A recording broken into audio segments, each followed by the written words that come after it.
የሙሴ ጋር የሙሴ ግሽ ማን የተቀበለው? እስራኤላውያን ናቸው ወይስ አህዛብ? ቃሉ ላይ እስካለ ድረስ ሁሉም መቀበል አለበት። አይ እኔ መቀበል አለበት ሳይሆን ህጉን የተቀበሉት እስራኤላውያን ናቸው ወይስ ዓለም ሁሉ ነው የተቀበለው? ዓለም ሁሉ። ዓለም ሁሉ የሚለውን ማስረጃ አስጡ። ቃሉን እኛ ስለምንቀበል ግዴታ ሙስሊም ላይቀበሉ ይችላል። ለምሳሌ እኔ መች ብዛ ጠየቅኩ? እኔ ሃይማኖት ምክር ቤት መች ገባ? ሙስሊም ካቶሊክ ምናምን አላልኩም። ዓለም ሁሉ ተቀበለ የሚለውን ማስረጃ ከየት አግኝተህ ነው ያመንከው? ከመጽሐፍ ቅዱስ። የቱ ጋር? ከመጽሐፍ ቅዱስ ላይ እነዚህ ህጎች አሉ። 10ቱ ትእዛዝን አክብር ይላል። የቱ ጋር? ህጎቹ በስርዓቱ ተደንግገው ተቀምጠዋል አይደለ? እኔ እኮስ የተሰጠበትን ነው ህግጋቱን ሳይሆን የጠየቅኩ። ህግጋቱ ለአህዛብም ጭምር ነው የተሰጡት የሚለውን ከየት አመጣ? አንድ ጥቅስ ላንብብልህ። በቃ አንተ ስለማታውቀው ትንሽ ወይ ከብሩኬ ጋር እንዳለ ፎሎ ትደራረጉና መጽሐፍ ቅዱስን ይኸውልህ። ሰንበትን አክብር የሚለው 40 ህግ እንዳለው ታውቃለህ? አንዱ ብቻ ሰንበትን አክብር 40 ህግ እንዳለው ታውቃለህ? 40 አንዱ ብቻ። እሑድ ዕለት ሊፍት ትነካለህ አንተ? እሑድ ድንገት የሆነ ፎቅ ምናምን ላይ ብትወጣ ሊፍት ትነካለህ? በእጅ በእግርና ትወጣለህ። ስለዚህ ፎርሻል ማለት ነው። አንተ ሰንበትን አታከብር። እንደዚህ አይነት ህጎች እንደዚህ አይነት አስገዳጅ ተው አይችልም። እንኳን አንተ ፈሪሳውያንም አልቻሉትም። እንደዚህ ይኸውልህ ላንብብልህ፣ አንድ ጥቅስ ላንብብልህ። ሮሜ ምዕራፍ 9 ብዙ ሐዘንም የማያቋርጥም ጭንቅ በልቤ ያለብኝ ስል በክርስቶስ ሆኜ እውነት እናገራለሁ አልዋሽም እያለ እነርሱ እስራኤላውያን ናቸውና ልጅነትና ክብር ኪዳንም የህግም መሰጠት የመቅደስም ስርዓት የተስፋውም ቃላት። እስቲ ከኔ ጋር በል እነርሱ እስራኤላውያን ናቸውና። እየሰማ ነው። አንብብልኝ ቅዱሴ። እሺ ከዛ እነሱ እስራኤላውያን ናቸውና ልጅነትና ክብር ኪዳንም የህግም መሰጠት የመቅደስም ስርዓት የተስፋውም ቃላት ለእነርሱ ናቸውና ይላል። የህግ መሰጠት ለማን ነው ይላል? ለእነሱ ነውና አንተ ደግሞ እኔ ነው እያልክ ነው። ለዛው ማስረጃ ሳይኖር ማለት ነው። ይኸውልህ ላሳይ። ለእነሱ ማለት እኮ አሕዛቦችን ብቻ አይደለም፣ ለእነሱ ለዓለም ህዝብ ነው። ምንም እዚህ ላይ የምንጨምረው ነገር የለም። ስለ እስራኤል ነው የሚናገረው። ይኸው አንብበው እስቲ አንብበው።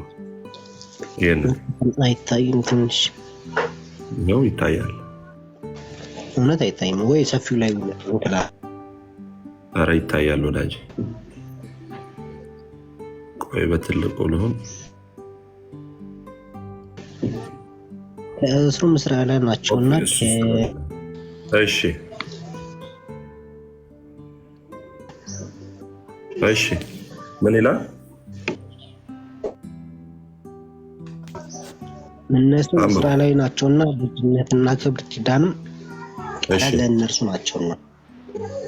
ልጅነትና ክብር ኪዳንም ከዛስ የመቅደስም ሌላው አይታይም። ይሄ ምን ይላል? ይሄ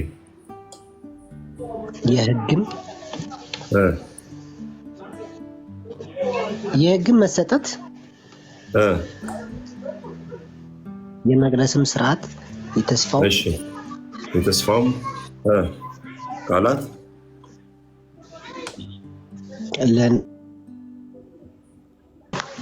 ለእነርሱ ናቸውና። አይሰማም እንዴ? ለእነርሱ ናቸውና ይላል። አንተ ደግሞ ምን አልከኝ? ለዓለም ሁሉ ህዝብ ነው ህግ የተሰጠው አልከኝ። መጽሐፍ ቅዱሱ ደግሞ ለእነርሱ ነው የህግ መሰጠት የተሰጠው ብሎ ዘጸአት 24 ላይ ህግ ደግሞ በሙሴ በኩል ለእስራኤል እንደተሰጠ ይናገራል። አንተ ደግሞ ህግ የኔ ነው፣ ህግን በመጠበቅ ነው ምድነው እያልክ ነው አይደለ? ሌላ ደግሞ አንድ ጥቅስ ልጨምርልህና ከዛ ከእንትና ጋር ከብሩኬ ጋር ትቀጥላላችሁ ማለት ነው። እሺ እችኛዋን ደግሞ አንብብልኝ እስቲ። ኢየሱስ ለዓለም ህዝብ አልሞትም። እንደዛ ነው። እኔ መች እሱን አልኩኝ? ኢየሱስም አሁን እችን አንብባል። ይህም የህግ ስራ በመሰራት ስጋ የለበሰ ሁሉ በእርሱ ጨርስ። ቶሎ ላንብብልኝ። በእርሱ ፊት ማስቀደም ነው። ይህም የሕግን ስራ በመስራት እሺ ስራ የለበሰ ሁሉ በእርሱ ፊት ስጋ የለበሰ ሁሉ በእርሱ ፊት ስለማይጸድቅ ነው። ስለዚህ የስጋን ስራ ሰው በመስራት አይጸድቅም እያለ ነው። ኦኬ የስጋን ስራ በመስራት አይጸድቅም። የስጋን ስራ አይደለም፣ የስጋ ስራ የህግ ነው የሚለው ወዳጄ። የምን የስጋ ስራ? የህግን ስራ መስራት ስጋ የለበሰ ሰው ሁሉ አይጸድቅም። በቃ አንተ ደግሞ ህግን ጠብቄ ነው የምጸድቀው እያልክ ነው።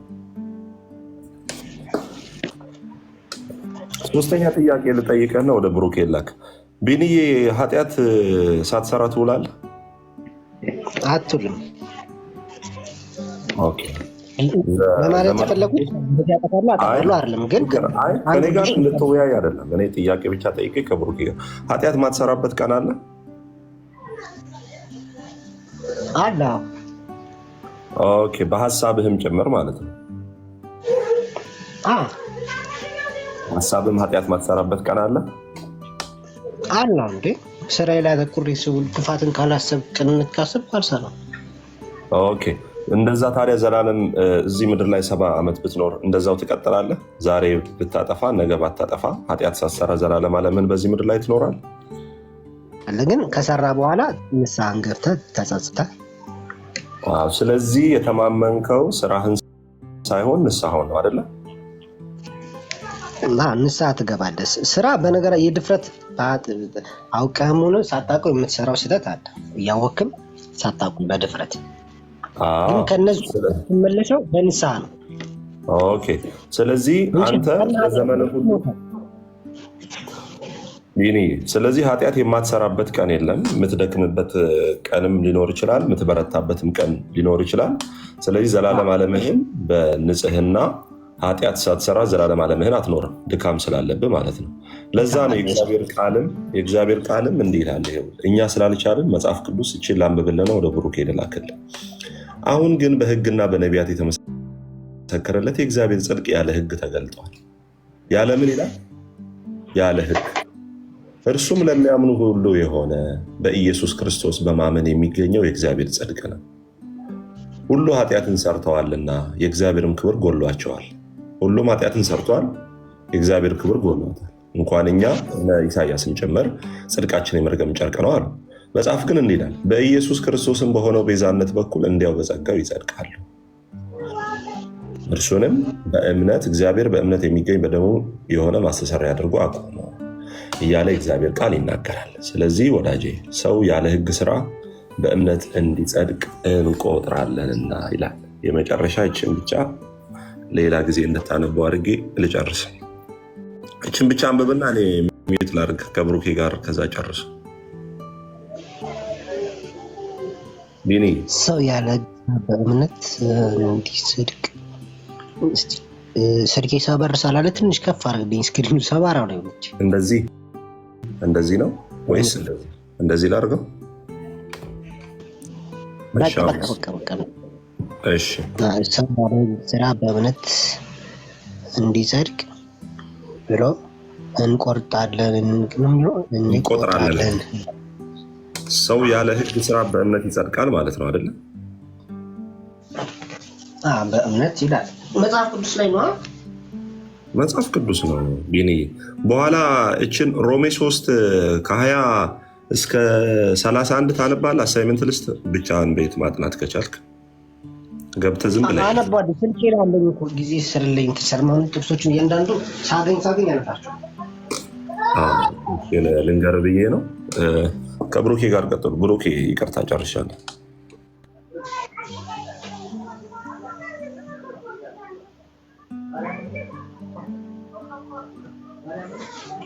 ብሩኬ አለ?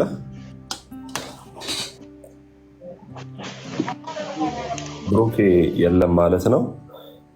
ስለዚህ ቢኒ ሰው በመልካም ስራ በእግዚአብሔር ፊት አይጸድቅም። ለምን ሲባል እንዴት መሰለ? በመልካም ስራ ሰው ጸድቃለሁ የሚል ከሆነ መልካም ስራ ያስፈልጋል። ግን መልካም ስራ መጽደቂያ አይደለም።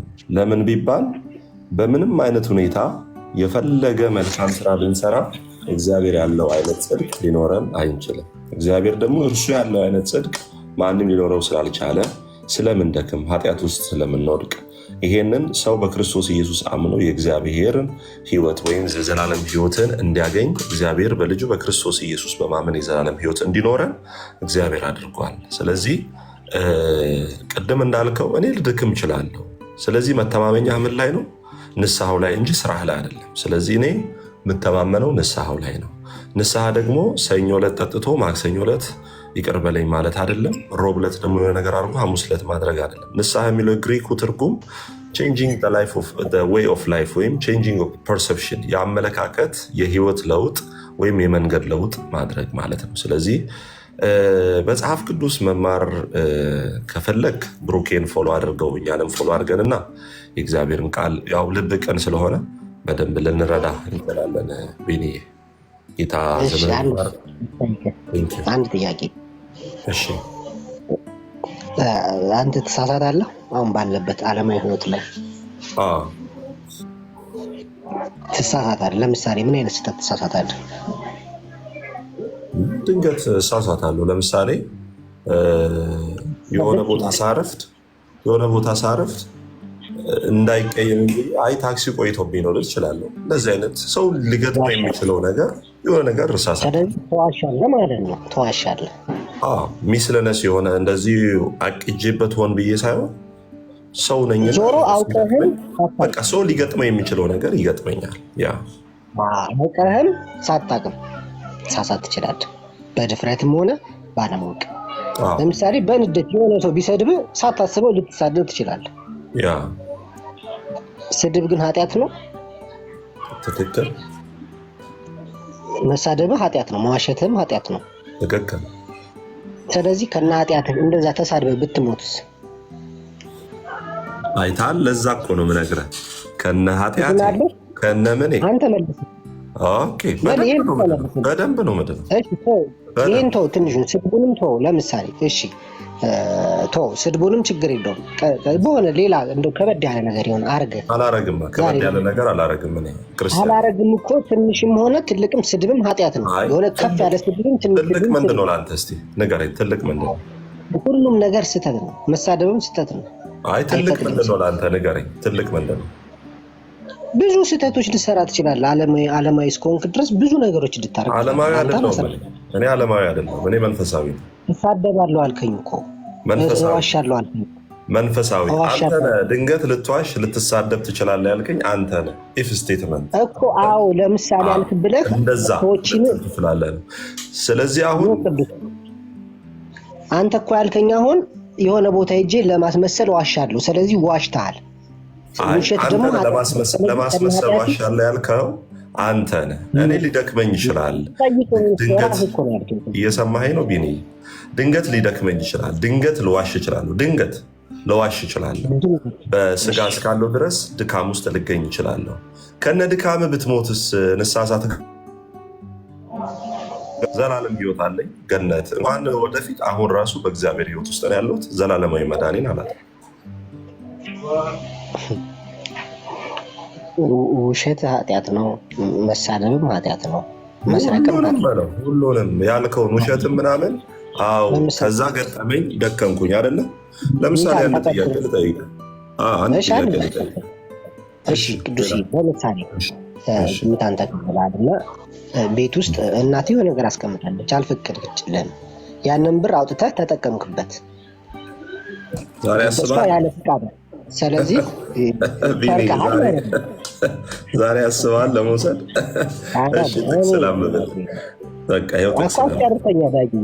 ማለት ቅዱሴ፣ አይ ስለማይመጥነኝ ነው የምታነሳው። እንትን አይመጥነኝም። ድንገት አንተ ካሰብክ እንደዛ እኔ እኮ እዋሻለሁ ስላልከኝ እኮ ነው። አሁን ታክሲ ይችላለሁ ጥያቄ ጠየቀኝ ልመልስልህ። አንተን አትዘርዝርልኝ። እንዲህ ብታረግ እኛ አይምሮ ውስጥ የሌለ አንተ ያው ገና በጌታ ስላልሆንክ የምታስባቸው ኃጢአቶች አሉ። እነሱን ያዛቸው፣ አንተ ጋር ያዛቸው። ግን በመጽሐፍ ቅዱስ ላስረዳ ወንድሜ፣ በመጽሐፍ ቅዱስ ላውራ ወዳጅ። ነገርኩህ እኮ ብደክምም ከእግዚአብሔር ሕይወት አልቆረጥም ማለት ነው። እንደ ነገርኩህ እኮ እሱን አይደል የፈለግከው? እሱን ደግሞ መጽሐፍ ቅዱሳዊ አድርግልህ። አንደኛ ዮሐንስ ምዕራፍ 2 ቁጥር 1 አንደኛ ዮሐንስ ምዕራፍ 2 ቁጥር 1 ልጆቼ ሆይ ኃጢአት እንዳታደርጉ ይህን እጽፍላችኋለሁ። ድንገት ምን ኃጢአት እንዳታደርጉ እጽፍላችኋለሁ። ማንም ኃጢአትን ቢያደርግ ድንገት ድካም ስለሚገጥመው ማንም ሰው ኃጢአትን ቢያደርግ ከአብ ዘንድ ምን አለን ይላል? አንብብ ውስጥ ሚንየዋ ታሪክ እያነበብኩ አይገርምም? ስማ ይሄን አንብብ ውስጥ ማንም ኃጢአትን ቢያደርግ ከአብ ዘንድ ጠበቃ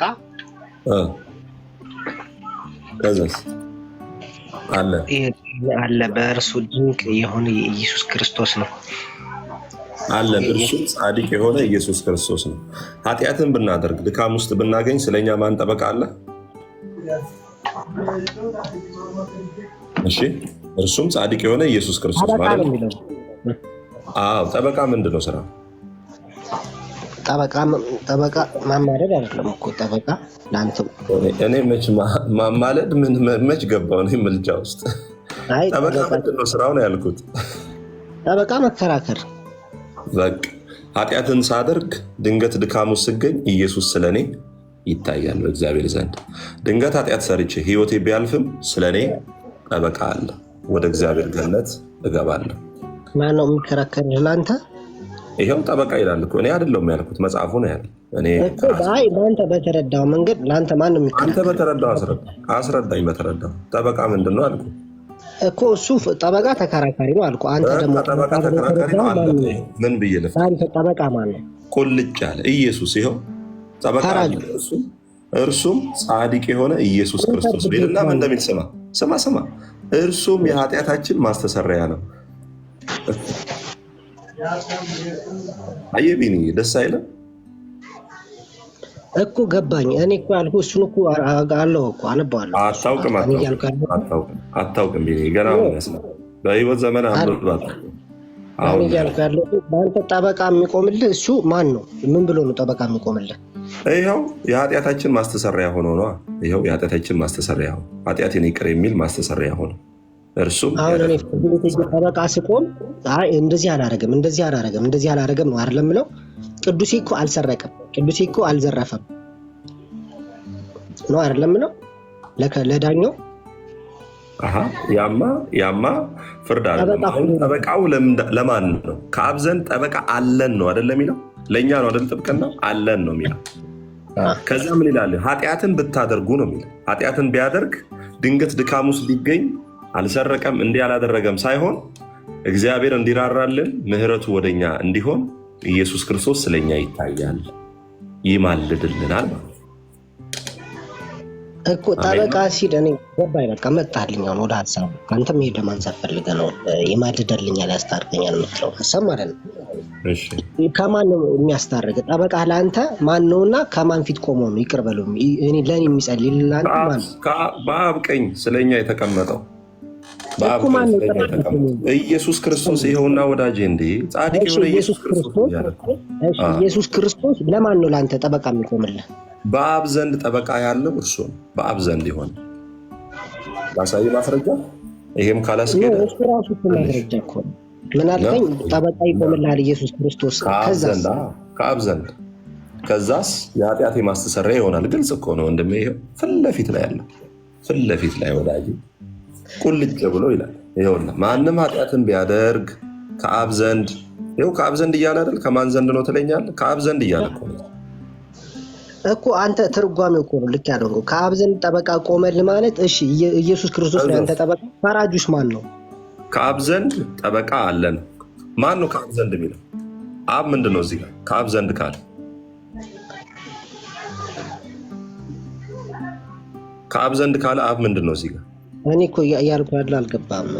ገብቶኛል። ይኸው አብ ከአብ ዘንድ ጠበቃ አለን ሲል አብ ምንድን ነው እዚህ ጋር? እንትን ንገረኝ እያነበብከው ነው። ችግሩ እኮ ምንም እኮ ግን እንደሚያውቅ ሰው ሆነ ነው እኮ የምትከራከረው። እንደሚያውቁ ሳይሆን አብ እንደዚህ ነው ብለህ አስረዳኝ። ይኸው ከአብ ዘንድ በእግዚአብሔር ዘንድ ጠበቃችን ኢየሱስ ክርስቶስ ነው። የእግዚአብሔር ቁጣ በእኛ ላይ እንዳይገለጥ አቤት ንገረኝ። አብ ብሎ ለማን ነው ጠበቃ እየቆመ ያለው? ለኢየሱስ ክርስቶስ። በደንብ ስማ። አሁን ማንም ኃጢአትን ቢያደርግ ከአብ ዘንድ ጠበቃ አለን። ለማን? ለእኛ አለን ነው የሚለው። አለን፣ እርሱም ጻድቅ የሆነ ኢየሱስ ክርስቶስ። ከአብ ዘንድ ምን ያደርግልናል? ይሄው ወርዶ ምን ይላል? እርሱም የኃጢአታችን ማስተሰሪያ። ጥብቅናው ምንድን ነው? ኃጢአታችንን ለገጠመን ድካም ኃጢአታችንን ማስተሰሪያ፣ ኃጢአታችንን ይቅር ይላል ኢየሱስ ክርስቶስ በአብ ዘንድ። ሌላ ማስረጃ አሁን ካልገባህ ደግሞ እስቲ ልመርቅልህ። ሮሜ ምዕራፍ 8:34 እሺ እንዲህ ይላል፣ የሞተው ይልቁንም ከሙታን የተነሳው ከዛ በእግዚአብሔር ቀኝ ያለው ደግሞ ስለ እኛ የሚማልደው ክርስቶስ ኢየሱስ ነው። በአብ ዘንድ ማን ያለው? ኢየሱስ ክርስቶስ። ከዛስ የሚማልደው ጠበቃ ትርጉሙ ምን ማለት እንደሆነ ታውቃለህ? እሺ መማለድ በግዕዙ ምን ማለት እንደሆነ ታውቃለህ? መማለድ ማስታረቅ ወይ ተዋቀስ ማለት እኮ ማስታረቅ ወይ ማስታረቅ። ስለዚህ ዛሬም እኛ ስንደክም ኃጢአት ውስጥ ስንገባ በስጋችን ድካም ውስጥ ተገኝተን አንተ ድንገት ኃጢአት ሰርተህ ብትሞት የት ትሄዳለህ አይደል ያልከኝ? ወደ እግዚአብሔር ገነት ነው የሚሄደው። ማንም ኃጢአትን ቢያደርግ ከአብ ዘንድ ጠበቃ አለ። ስለዚህ በቃ ዝም ብዬ ችግር የለም። አሁን አንተ እንደምትለኝ አረዳድ ዝም ብዬ የትኛውንም ኃጢአት ብሰራ ችግር የለውም በጌታ። እሱን አንተ ነው ያልከው። አንተ ኃጢአት እንደፈለግ የሚሰራ ሰው እንደፈለግ ኃጢአት ልስራ የሚል ሰው ያልዳነ ሰው እሱ እንዳንተ አይነት ሰው የሚናገረው። እኛ ደግሞ በጽድቅና ድኜ ኃጢአት ብሰራ በፍጹም ጠበቃ አለኝ ነው ያልከኝ። እኔ እንደፈለግኩ እኖራለሁ የሚል ከአፌ ወጥቷል አላልኩም። ኖ በዋሽም ችግር የለውም ጠበቃ ሰላም በዋሽም አላልኩም። አጋንንት የአንተን አንደበት ተጠቅሞ እየተናገረ ኖ ታክሲ ውስጥ ገብቼ ምናልባት እንደዚህ ልል እችላለሁ፣ ግን ችግር የለውም ብያለሁ። እኔ እንደፈለግኩ ልኖር ብያለሁ አላልኩም። እንደፈለግክ ሳይሆን ይህን ስቀበል አዎ፣ ግን ቢሆንም ጠበቃ ሰላም ቆይ ቢኒ ቅድም ምንድን ነው ያልከው? ድንገት ኃጢአት ሰርተህ ብትሞትስ ነው ያልከኝ። ድንገት ኃጢአት ሰርተህ ብትሞትስ፣ ንስሐ ለመግባት ጊዜ ብታጣ ብትሞትስ ላልከኝ ነው የመለስኩልህ እንጂ አይ ኢየሱስ ኃጢአቴን ይቅር ስለሚል እንደፈለግኩ ልኖር እንደፈለግኩ ዘና ብዬ ልኖር አላልኩም። ለምን? አንደኛ ቆሮንቶስ ጌታ ናቷል እንዴ እንደዚህ መሀል አለማ ራሴ ያልከኝ ምናልባት ታክሲ ገብቼ በዋሽ እንኳን ችግር የለውም ከነ ኃጢአቴ ኢየሱስ ክርስቶስ ይቀበልልኛል ጠበቃለኝና በዋሽ ችግር የለውም አላልኩም። አትቅጠፍ፣ ውሸት አንተ ነው ያልሽው። ምንም አልሰማም ወንድሜ እንዴ። እኔ እንደውም እንትን እላለሁ፣ ግን እውነት ላይ ድርስ ደረቅ ኃጢአት ብሩኬ ይችል ናውራውና ልጨርስ። ኃጢአት እንደፈለግኩ ብሰራ ችግር የለውም ብያለሁ። ኃጢአት እንደፈለግኩ ብሰራ አይደለም ያልኩህ። እኔ በምሳሌ ሳስረዳ ለምሳሌ ስለዚህ ዋሻለሁ አልከኝ። መዋሸት ልደክም እችላለሁ ብያለሁ። ኃጢአት እንደፈለግኩ ብሰራ ብያለሁ። እንደፈለግኩ እኮ አይደለም ያልከኝ፣ ዋሻለሁ። ስለዚህ አንተ ቆይ አንዴ ቢኒዬ፣ ጥሩ እያወራን አንጫጫው። እኔ በጣም ወርጄ ነው እያስረዳ ያለሁት። በጣም መማር ያለብህ ሰው ከአንተ ጋር አሁን ክርክር ሳይሆን ገና ለአቅመ ክርክርም ስለማትበቃ እያስተማርኩ ከአንተ ጋር ልከራከርብህ በመጣህበት መንገድ በደንብ ጠምዝዤ እንትን ማድረግ እችላለሁ። በጣም በትህትና ነው እያወራ ያለሁት። እንደፈለግኩ ዋሻለሁ እንደፈለግኩ እኖራለሁ አላልኩም። ብደክም ኃጢአት ብሰራ ከዛ ለንስሐ ጊዜ ባይኖርህ ላልከኝ እኔ ብሞት ስለ እኔ በአብ ቀኝ የሚታያል። የጸደቀ የዳነ ሰው ኃጢአት እንደፈለገ ይሰራል? አይሰራም። ለምን? መጽሐፍ ቅዱስ በጽድቅ ንቁ ኃጢአትንም ከቶ አታድርጉ ይላል። አንደኛ ቆሮንቶስ ምዕራፍ 15 ቁጥር 36 ላይ ማለት ነው። ስለዚህ አሁን ያልከው አንተ ምንድነው? ድንገት ልትዋሽ ትችላለህ። አዎ ልዋሽ እችላለሁ፣ ልደክም እችላለሁ። ሰው ነኝ። ሰው ስለሆንኩኝ እኮ ነው በአብ ዘንድ ጠበቃ ያለኝ። ድካም ስላለብኝ እኮ ነው። ለዛ እኮ ነው የእግዚአብሔርን ቃል በየቀኑ መማረው። የእግዚአብሔርን ቃል በመማር እንደዚህ ዛሬ የሚከሱኝን የምወድቅባቸውን ኃጢአቶች እየተውኩ እግዚአብሔርን ወደ መምሰል ህይወት እንድኖር የሚያደርገኝ የእግዚአብሔርን ቃል መማሬ ነው። ስለዚህ አይ ጌታ ይቅር ስለሚለኝ እንደፈለግኩ ልኖር፣ በፍጹም ምክንያቱም መጽሐፍ ቅዱስ ጸጋ ስለበዛ ኃጢአትን በማድረግ በዛው እንትጋ ነው ይላል። ኃጢአትን እንጨምር ይላል። ኖ በፍጹም አደለ። ጸጋ ምን ያደርጋል? ኃጢአተኝነትን፣ ዓለማዊ ምኞትን የሚገድል ነው።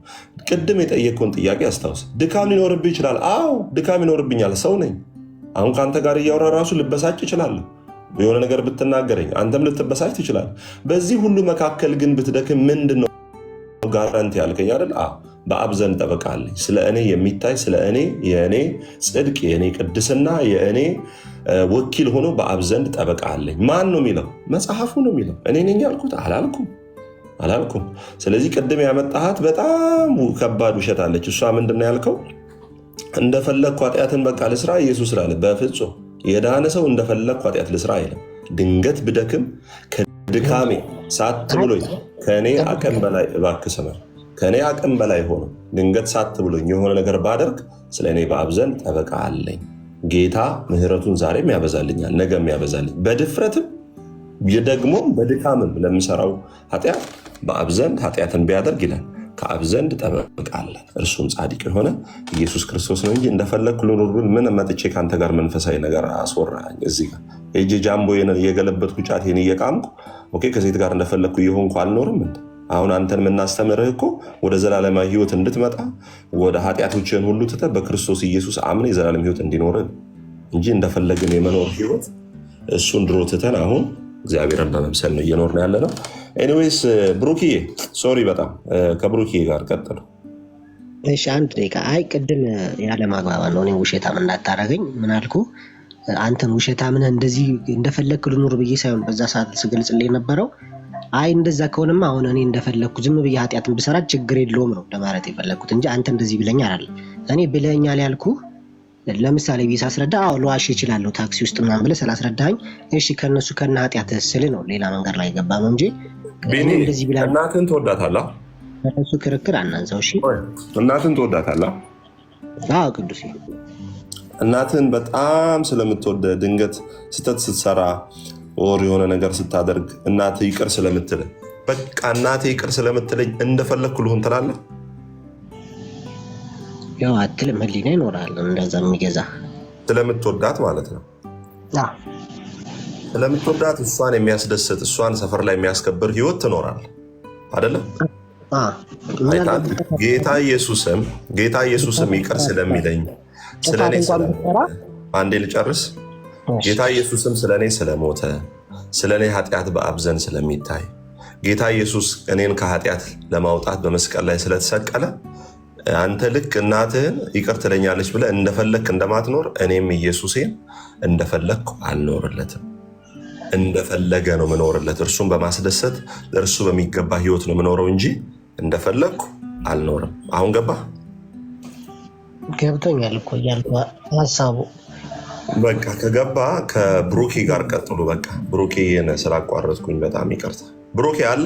ሁለቴ ስጠራ እኮ የለህ አለው። ቅዱሴ አለው። ተባረክ። ጌታ ኢየሱስ ይባርክ። ምን መሰለህ ቢኒ እያለክ ያለው በዚህ ምድር ላይ ኃጢአት ሳይሰራ መኖር ይችላል ሰው? የሰው ልጅ ያለ ኃጢአት ያለ በደል መኖር ይችላል? አይችልም። እሺ አሁን እያወራ ያለው እንግዲህ በክርስቶስ ኢየሱስ የዳነን ሰው ነው። ያልዳነ ሰውማ ሲጀምር ህይወቱ ራሱ ኃጢአት በደል ስለሆነ ማለት ነው። ዳን ነው የሚባለው ማን ነው የሚባለው እሱ? እሺ የዳነ ሰው እንኳን ሆኖ ፍጹም ሆኖ በእግዚአብሔር ፊት ጻድቅ ሆኖ መኖር ይችላል? በክርስቶስ ኢየሱስ የዳነ እንኳን ቢሆን ዳግም የተፈጠረው ሰው እንደው ያለ ኃጢአት ያለ በደል በጣም በንጽህና በእግዚአብሔር ፊት ቅዱስ ሆኖ መኖር ይችላል?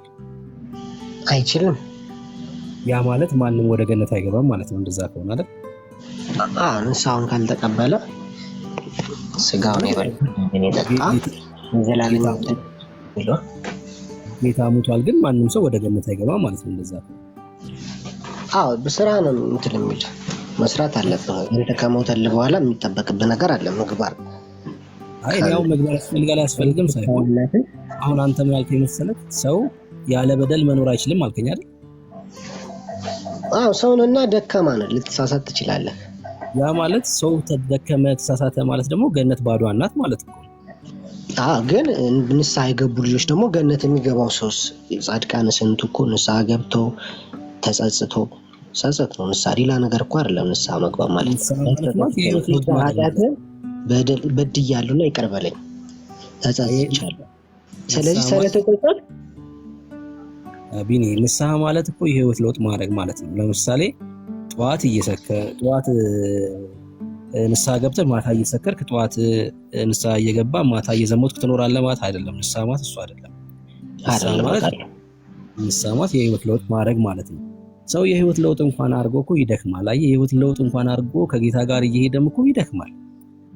ሰው በራሱ ብርታትና በራሱ ጉልበት ከሆነ የዘላለም ህይወት ሊያገኝ አይችልም። ገነትን ባዶ ናት የዘላለም ህይወት። ለዛ እኮ ነው አንድ ፈሪሳዊ መጥቶ ጌታ ኢየሱስ ክርስቶስን እንግዲህ በህጉ ሰዓት ነው እንግዲህ የጠየቀው እድን ዘንድ የዘላለም ህይወት አገኝ ዘንድ ምን ላድርግ ሲለው ጌታን በዛ ሰዓት እንግዲህ ጌታ ከህግ በታች አልነበረ የነበረው ህጉን ፈጽም አለው አይደል? ልክ ነኝ አይደል? ከህግ በታች ነበር አይደል? ልክ ነኝ? አዎ እርግጠኛ ሆነን የመለስክልኝ። ኢየሱስ ክርስቶስ በምድር ላይ ሲመላለስ የበላይ የነበረው ህግ ነው አይደል? ጌታ ከህግ በታች ነበር አይደል? ያው ሰውኛ አካሉን ይዞ እስከመጣ ድረስ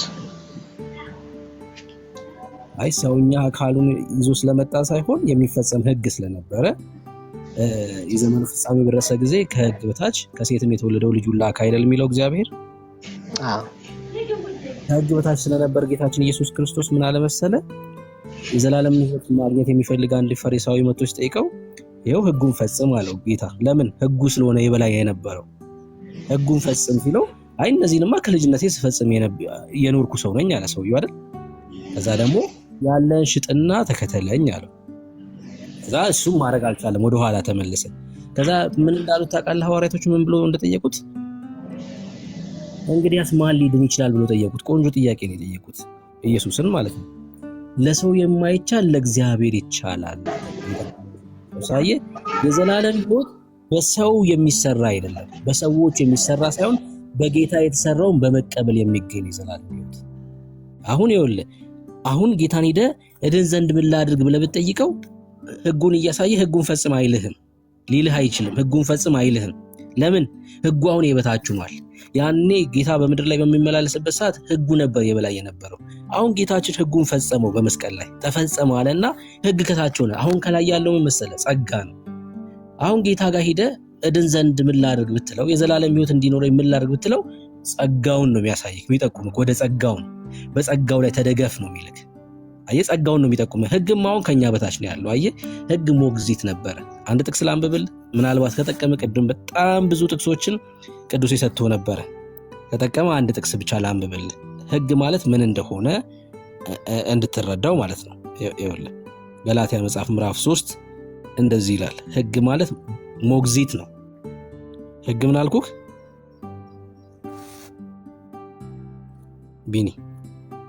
ሞግዚት እየሰማሁ ነው። ታሪክ እያስተጋባ ስለነበረ ነው አንተ ሲቆራረጥ ምናልባት ከኔ ወይዬ ነው ሚት ያደረኩት እየሰማሁ ነው። ቁርቂ እሺ እንደዚህ ላይ ይኸውልህ ገላትያ መጽሐፍ ምዕራፍ 3 ከቁጥር 22 ጀምሮ ነገር ግን በኢየሱስ ክርስቶስ ከማመን የሆነውን የተስፋውን ቃል ለሚያምኑ ይሰጥ ዘንድ መጽሐፍ ከኃጢአት በታች ሁሉን ዘግቶታል። ከዛስ እምነት ሳይመጣ እምነት ሳይመጣ ሊገለጥ ላለው እምነት ተዘግተን ከህግ በታች እንጠብቅ ነበር። እምነት በጌታችን በክርስቶስ ኢየሱስ ያለው እምነት ሳይመጣ ከህግ በታች ተዘግተን እንጠብቅ ነበር አለ። የበላይ ምን ነበር? ህግ ነበር። ከዛስ እንደዚህም በእምነት እንጸድቅ ዘንድ ህግ ወደ ክርስቶስ የሚያመጣ ሞግዚታችን ሆኗል። ህግ ምን ነበረ? ሞግዚት፣ ወደ ክርስቶስ የሚያመጣ። ወደ ክርስቶስ ከመጣ በኋላ ግን በሞግዚት አትሆንም ማለት ነው። አየህ አሁንም በዘንድሮ በሞግዚት አይደለም፣ ወደ ወላጆች ስለመጣ እግዚአብሔር አባቴ ነው ቃል ወላጅ ነው ማለት ነው እግዚአብሔር። ወደ ወላጁ ደግሞ አንድ ሰው ከመጣ በሞግዚት ውስጥ አይሆንም። ወላጅ የሌለው ነው በሞግዚት የሚያዘው። አሁን ምን እያለን ነው? ህግ ሞግዚታችን ሆኗል፣ እምነት ግን መጥቷልና ከእንግዲህ ወዲህ ከሞግዚት በታች አይደለንም ይላል። ከምን በታች አይደለንም? ከሞግዚት በታች አይደለንም። ሞግዚት የተባለው ምንድነው በዚህ ክፍል ላይ?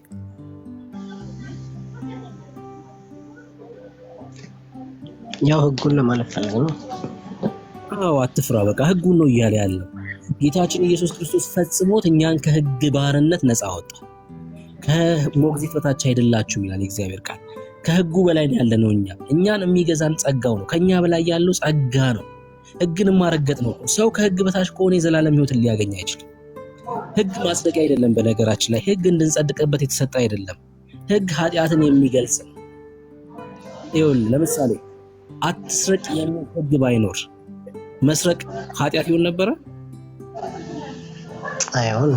ህጉ ሳልወጣ ህጉ ሲመጣ ግን አንተ ስትሰርቅ አንተ ወንጀለኛ መሆንን ነው የሚጠቁም አይደለ? ህግ ማለት ኃጢአተኝነትን ገላጭ ነው። ለዛ ነው ሮሜ መጽሐፍ ምዕራፍ 3 ቅድም ቅዱስ የጠቀሰልህ ክፍል ስለዚህ ነገር የሚናገር ሮሜ መጽሐፍ ምዕራፍ 3 ላይ እንደዚህ አይደል የሚለው? ይኸውልህ ላንብብልህ ቁጥር 19 ጀምሮ አፍም ሁሉ ይዘጋ ዘንድ ይላል። አፍም ሁሉ ይዘጋ ዘንድ ዓለምም ሁሉ ከእግዚአብሔር ፍርድ በታች ይሆን ዘንድ ህግ የሚናገረው ሁሉ ከህግ በታች ላሉት እንዲናገር እናውቃለን። ይህም የህግን ሥራ በመስራት ሥጋ የለበሰው ሁሉ በእርሱ ፊት ስለማይጸድቅ ነው። ኃጢአት በምንድን ነው የሚታወቀው? በህግ ነው። ህግ ከሌለ ኃጢአት መሆኑን ልታውቅ አትችልም። ያ በደለኛ መሆኑን የምታውቀው በህግ ስለሆነ ማለት ነው። ህጉ የመጣው ለምንድን ነው? ይሄው አንተ በደለኛ ነህ ለማለት ነው። ኃጢአት በህግ ስለሚታወቅ ነው እንጂ ሰው ህግን ፈጽሞ የዘላለም ሕይወትን እንዲያገኝ አይደለም። እሱም የሰው አቅም አይደለም። የሰው አቅም ቢሆን እሱ ጌታችን ኢየሱስ ክርስቶስ በራሱ መጥቶ መሰቀል ባላስፈለገው ነው። ጌታችን ግን ይሄን የራሱን ህግ ምን አደረገው? ፈጸመ። በህግና በነቢያት የተነገሩትን ፈጸመና ለኛ የዘላለም ሕይወት ሰጠን። ቢና ይሄ ነው ሐሳቡ። ጥያቄዎች ግን እንዳሉ ይሰማኛል እና ቀደም እንዳልኩ ፎሎ አድርጌያለሁ ለመመለስ። እኔም ቅዱሴም ሌሎች ወንድሞችም ዝግጁ ናቸው። እሺ የትኛው ጥያቄ ብትጠይቀን ማለት ነው። ችግር የለውም። በቃ ሰዓትም አልሻማ ከስር ሌላ ሰው አስገባው ጊዜ ፈጅ እያሉን ችግር የለውም። በቃ እናወራለን ብላት እንጠይቅ ነገር ምናምን ካለ በውስጥም ቢሆን አወራካል። እሺ እናመሰግናለን። ቃል ቤት አሰማልን የሚባል ተባረክሽ ዳጊ ያለ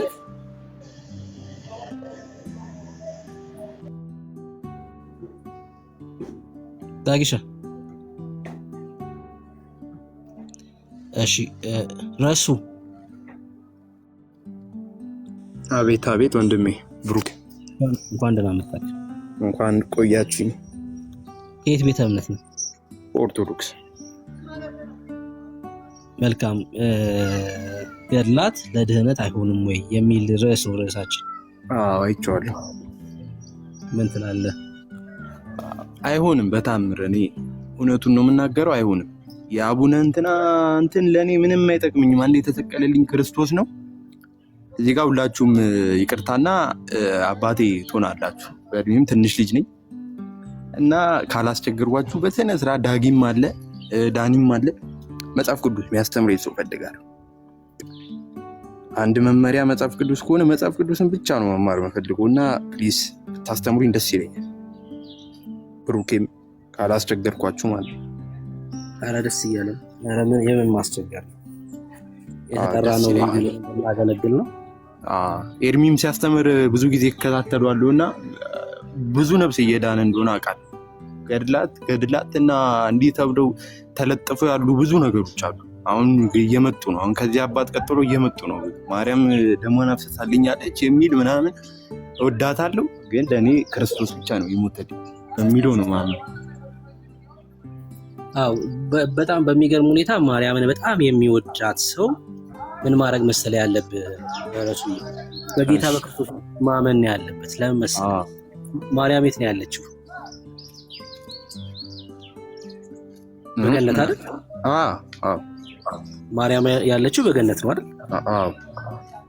ማርያምን በጣም የሚወዳት ሰው ጌታን ነው ማመንና መከተል ያለበት። ለምን መሰለ? ሰው ጌታን ተስፋ ካረገ በጌታ ካመነ ማርያምን ያገኛታል በገነት። ልክ ነው። አብሯት ያመልካል ማለት ነው። እሷም ጌታን እኮ ነው እያመለከች ያለችው አሁን በዚህ ሰዓት።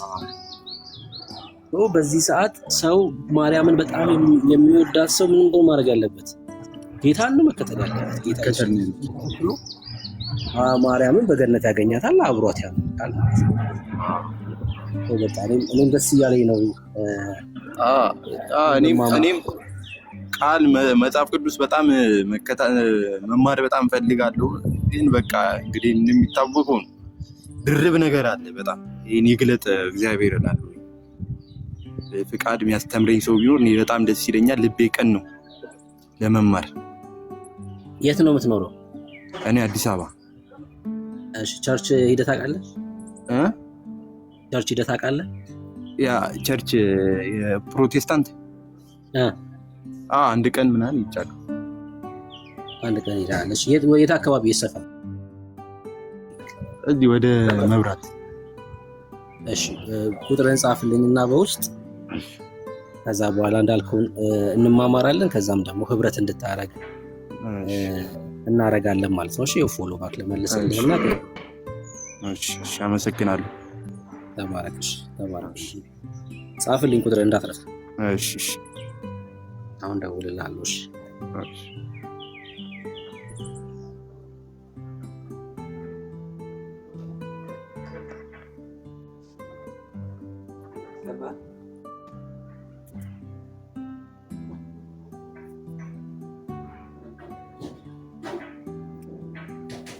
እሺ ዳጊ ያለክ ዳጊ ድምፅን አልሰማንም። ሰው ሰለቸው ተረት እንዴት ነው የማይሰለቸው? እውነት እንዴት ነው የማይሰለቸው? በነገራችን ላይ ተሸማቀውበታልም ጭምር ማለት ነው። የኢትዮጵያ ኦርቶዶክስ ምዕመናን በሙሉ በገላትና በድርሳናት በጣም ተሸማቀዋል። ድሮ ተክለ ሃይማኖት አባቴ ብለው ይጽፉ ነበር ስም አድርገው ፕሮፋይላቸው። አሁን እንደዛ ማድረግ ትተዋል። አቦ ወይም አቡዬ ገብረ መንፈስ ቅዱስ አባቴ ብለው ስም ያደርጉ ነበረ ፕሮፋይላቸው ላይ። አሁን ተሸማቀዋል። እንደዛ ማድረግ አይችሉም። ምክንያቱስ አፍረውባቸዋል። መጽሐፍቶቹ ሲነበቡ፣ የገድላቶቹ መጽሐፍት ሲነበቡ፣ ጻድቃን የሚሏቸው ሰዎች ታሪክ ሲነሳ መሮጥ ጀምረዋል። ምክንያቱስ የሚያሳፍር ታሪክ ስለያዙ ማለት ነው። የሚያሳፍር መሸማቀቅ ጀምረዋል። መቆም አይችሉም። ልክ ገድል ሲነሳ ዛሬም ተረት ላይ ናችሁ ይላሉ። አዎ ተረት መሆኑን አምነው ተቀብለዋል። አይገርምም? ዛሬም ገድላት ላይ ናችሁ ይላሉ። ለምን? ተረት ስለሆነ በቃ ተሸማቀውበታል። ተረት መሆኑን በአንድም በሌላ ተቀብለውታል። እኛ ደግሞ ለምንድን ነው ይሄንን እያነሳ የምናሳያችሁ? የነካችሁ ጭቃ ከእናንተ ላይ እስኪራገፍ ድረስ ነው። ጭቃ ውስጥ ነው ያላችሁት። በጭቃ ተበላሽታችኋል። እነዚህ የገድላት መጽሐፍት ለእናንተ ጭቃ ናቸው። ልብሳችሁን የሚያበላሹ፣ ነፍሳችሁን የሚያቆሽሹ ናቸው። ወደ ክርስቶስ ኢየሱስ መጥታችሁ በክርስቶስ ደም እስክትታጠቡ ድረስ እነዚህን ገድላቶች እያነሳን ተረት መሆናቸውን፣ ሕይወት የሌለባቸው መጽሐፍት መሆናቸውን እናሳያለን። ዛሬ አይደለም፣ ወደፊትም እንቀጥላለን። ጌታ ዕድሜ እስከሰጠን ድረስ ነውራቸውን እየገለጥን በክርስቶስ ላይ ያመፁ መጽሐፍት መሆናቸውን እናሳያለን። መቼ? ኦርቶዶክስ ሲሰደው አይደል የምታበረታቱት? አበረታቱት። ሁሌም ማለት ነው። አስገባን እንድናወራ ፍቃድልን። አባ ዝም ብለህ አታውራ። ገድላቶቹ ምንድናቸው አልኳችሁ? በክርስቶስ ላይ ያመፁ ነውረኛ መጽሐፍቶች ናቸው። የጌታን ደም የሚያክፋፉ ልዩ ወንጌል ናቸው። ጳውሎስ እንደነዚህ አይነቶቹን ስብከቶች ነው የተረገሙ ብሎ የሚጠራቸው። በገላትያ ቤተክርስቲያን ላይ የተነሳው የስተት ትምህርት የተረገመ ከተባለ በኢትዮጵያ ኦርቶዶክስ ያለው የስተት ትምህርት ምን ተብሎ ይጠራል? የተረገመ ተብሎ ይጠራል። ለምን? የእግዚአብሔርን ሐሳብ የሚቃወም የጌታ የኢየሱስ ክርስቶስን ደም የሚያክፋፋ የሚረግጥ እውነተኛውን የመዳን መንገድ የሚዘጋ ነውረኛ የደብተራ መጽሐፍ ስለሆነ ማለት ነው። እንቀጥላለን። ነገም መታችሁ ተረት ብትሉም እንቀጥላለን። አዎ ተረት እንደሆነ እናውቃለን። ይህን ተረት አውጥታችሁ እስክታቃጥሉና ወደ እውነተኛው መንገድ እስክትመጡ ድረስ አውጥተን ማሳየታችን እንቀጥላለን። የሚቆም አይደለም ማለት ነው። የሚቆም አይደለም። መተ ገድል ዛሬም ብለ የምታሸማቀቀው ወንጌል አማኝ የለም። ለምን? አዎ ይሄ ተረት ነው ብለ አንተ አምነ ከቤት እስክታወጣ በአንደኛው ክፍለ ዘመን አንተ ሶፍት ከቤት አውጥተህ እስክትጥለው ድረስ እያልኩ ነው ወዳጅ። ያኔ ምን ይሆናል መሰለ? የእግዚአብሔር ቃል ላይ ብቻ ቆመን እንድናወራ ይሆናል ማለት ነው። የእግዚአብሔር ቃል ላይ እንቀጥላለን እያልኩ ነው። እንቀጥላለን። እሺ ሙሴ እንኳን ደህና መጣክ። አሁን ይሄ ሰውዬ ኦርቶዶክሳዊ አይደለም። አሁን ይሄ ሰውዬ ይሄ ሰው እዚህ ቲክቶክ ላይ ከዓመት በላይ ያውቀዋለሁ። ስምህን ብትቀይር እንኳን አንተን መቼም አልስትህም አላውቅም። ወሬውን ተውና ከእኔ ጋር ማውራት ከቻልክ እናውራ። እንዴት ስሙ። አሁን ይሄ ሰውዬ ማለት ነው መንፈሳቸው ስለሚጋባ ነው እንጂ ኦርቶዶክስ አይደለም። ኢየሱስ ክርስቶስ አምላክ አይደለም ብሎ የሚያምን ሰው ነው ይሄ ሰውዬ። ግን መጥቶ የኦርቶዶክስ የተረት መጽሐፍቶች ሲነሱ ገብቶ ይሳደባል። አሁን ይህ ሰው ከዚህ በፊት ከኔ ጋር በጣም ብዙ ጊዜ አውርቷል። እንዳለ የሚባል ሰው መልስ አስወጣኝ። አንዴ ለምን ስለቀየርክ እኔ ስትሃለው ማለት አይደለም። ኢየሱስ ክርስቶስ አምላክ ነው። እንዴት ልካችሁ እንደምነግራችሁ ስለምታውቅ እንዴት እጠፋለሁ? አንዴ ስማኝ። ኢየሱስ ክርስቶስ አምላክ ነው ብለህ ታምናለህ? አላምንም። በቃ አያችሁት አይደለ? መንፈሱ ስለሚጋባ የኦርቶዶክስ የተረት መጽሐፍ ሳነሳ ገብቶ ተሳደበ። ለዛው ማስነዋሪ ነገር። ግን ኦርቶዶክስ አይደለም ይሄ ሰው። መንፈሳቸው በዓለም ያለው መንፈስ ይሄ አንድ ስለሚጋሩት ነው። ያ መንፈስ አንድ ስፕሪት ስለሆነ እየተናገርኩት ያለሁት። አሁን ይሄ ሰውዬ ጆባ የተነሳው አብ ብቻ ነው አምላክ ብሎ የሚያምን ሰውዬ ነው። ግን የኦርቶዶክስ መጽሐፍ ሲነካ እሱንም ያስቆጣዋል። ለምን? አንድ ነው የዘንዶ መንፈስ ገብቶ የተናገረው ኦርቶዶክሳዊ ያልሆነ ሰውዬ። ስምን ሙሴም ማልከው ማንዴላ ማልከው አልስትህም ስል እኔ ብዙ ጊዜ አውርቻለሁ። የአጋንንት ትምህርት ያለ ሰውዬ ነው። ኦርቶዶክስ እንኳን ቢሆን እኮ በቃ ትታገሰዋለህ። አየህ፣ ትታገሰውና ትሰማዋለህ። ግን ኦርቶዶክሳዊ አይደለም። ጆቫ ሆኖ ገብቶ የኦርቶዶክስ መጽሐፍ ሲነሳ ይቆጣል። ተመልከቱ መንፈሱ እንዴት እንደሚጋሩት ማለት ነው። ቆይ እንጂ ግን ብሩኬ አሁን የኛ ማለት ገድላትና ድርሳናት ተጽፈው ስላሉ አንዳንድ ሕጸት ስለተገኘባቸው ይህን ያክል ከመለፍለፍ የእናንተ ያልተጻፈ ያልተከተበ ሆኖ እንጂ እንደ ጴንጤና እንደ ፕሮቴስታንት በክርስትና ላይ የሚጨማለቅና በክርስትና ላይ በጣም እጁን ያነሳ አለ? እስኪ ንገረኝ። በእውነት በእውነት በክርስቶስ እስኪ ምን ትላለህ? ማለት ከልብህ ማን ይሄ መሸፋፈኑ ምናምኑን ሃይማኖታዊነቱን ተወውና እስኪ በፈጠረ። እሺ መልካም። እሺ ለምሳሌ አንተ ከየት ቤተ እምነት ነህ? አንተ ከየት እንደሆንክ ልወቅ። እኔ ከኦርቶዶክስ ተዋሕዶ ቤተክርስቲያን ነው ያለሁት የምኖረውም። መልካም። ክርስቲያን ማን እንደሆነ እንግዲህ ክርስቲያን ማን እንደሆነ እንመልከት። አሁን በእኛ ነውር የሆነውን ትምህርት አንድ ነገር ለምሳሌ ምን አልከኝ? በእኛ በወንጌል አማኞች ነውር የሆነውን ትምህርት አንድ ነገር እያልኩ ያለሁት አሁን አንተ እያወራ ያለው በኦርቶዶክስን በትምህርቷና በአስተምህሮቷ አይደለም እየኮነንክ እየተሳደብክ ማለት ያለው ማለት ነው።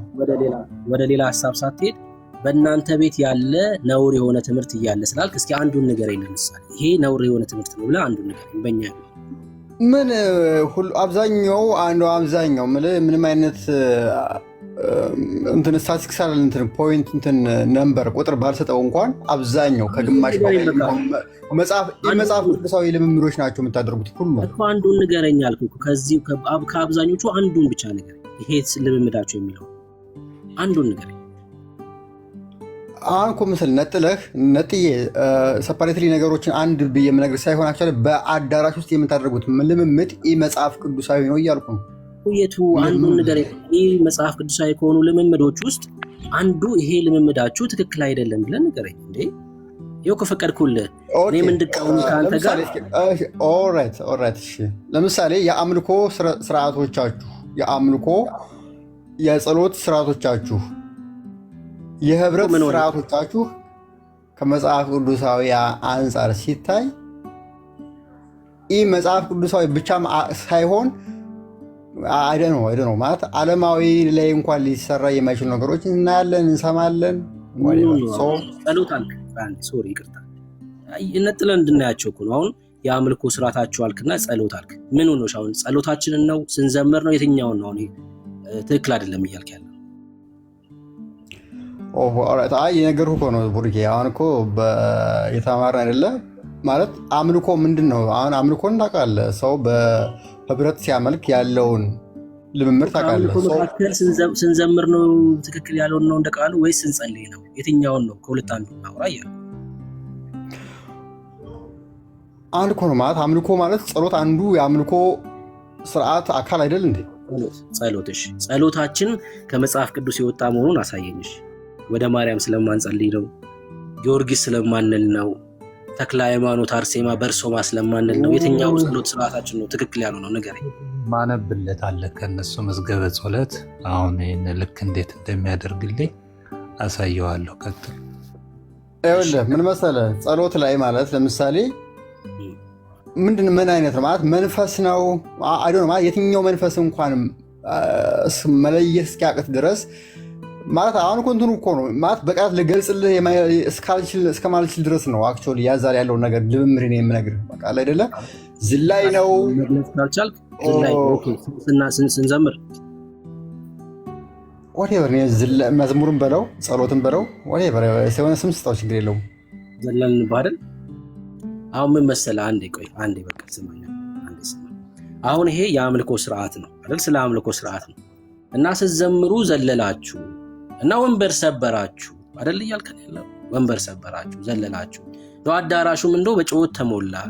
ወዳጄ ይሄ ህዝብ እኮ አይደለም መዝለል አይደለም ራቁቱን ቢዘምር እንኳን ማለት ነው ለጌታ ሲያንስበት ነው። ከሞት ያመለጠ ትውልድ እኮ ነው ያመለጠ ነው። ከሞት ያመለጠ ህዝብ ነው። ሲጀምር አምልኳችን እኛ ሰዎች እንዲያዩን አይደለም፣ ሰዎች አምልኳችን እንዲቀበሉት አይደለም ምናመልከው። ስናመልክ እግዚአብሔር እንዲቀበል ነው። የእኛን አምልኮ ሊዳኝ የሚችለው እግዚአብሔር ነው። ለአምልኳችን መስፈርት ማንም ሊያወጣ አይችልም። አምልኮ ለአንተ አይደለም። አምልኮ በስጋ የሚደረግ አይደለም። ተመልከት፣ እናንተ ስታመልኩ እንዴት ነው? ቨርቲካል አይደል የምታሸበሽቡት? የኛ ሆሪዞንታል ሆነ። ሆሪዞንታል ስለሆነ ጌታ አልቀበለውም ሊል ነው? እስኪ በየትኛው እንትን ልዳኝ ነው? እኛ አምልኮ የምናቀርበው ለእግዚአብሔር ነው። ተመልከት፣ አንድ ሰው በመጠጥ ይሰክራል አይደል? ጭፈራ ቤት የኛ ህይወት ነበር ይሄ በቀደሙ ህይወታችን። ጭፈራ ቤት በመጠጥ ሲሰክር ጓደኛው ምን አለኝ አይልም። ለምን? በመጠጥ ስለሰከረ። በተከፈተው ሙዚቃ ተነስቶ እንደፈለገ ያብዳል። የኛም አምልኮ በመንፈስ ነው።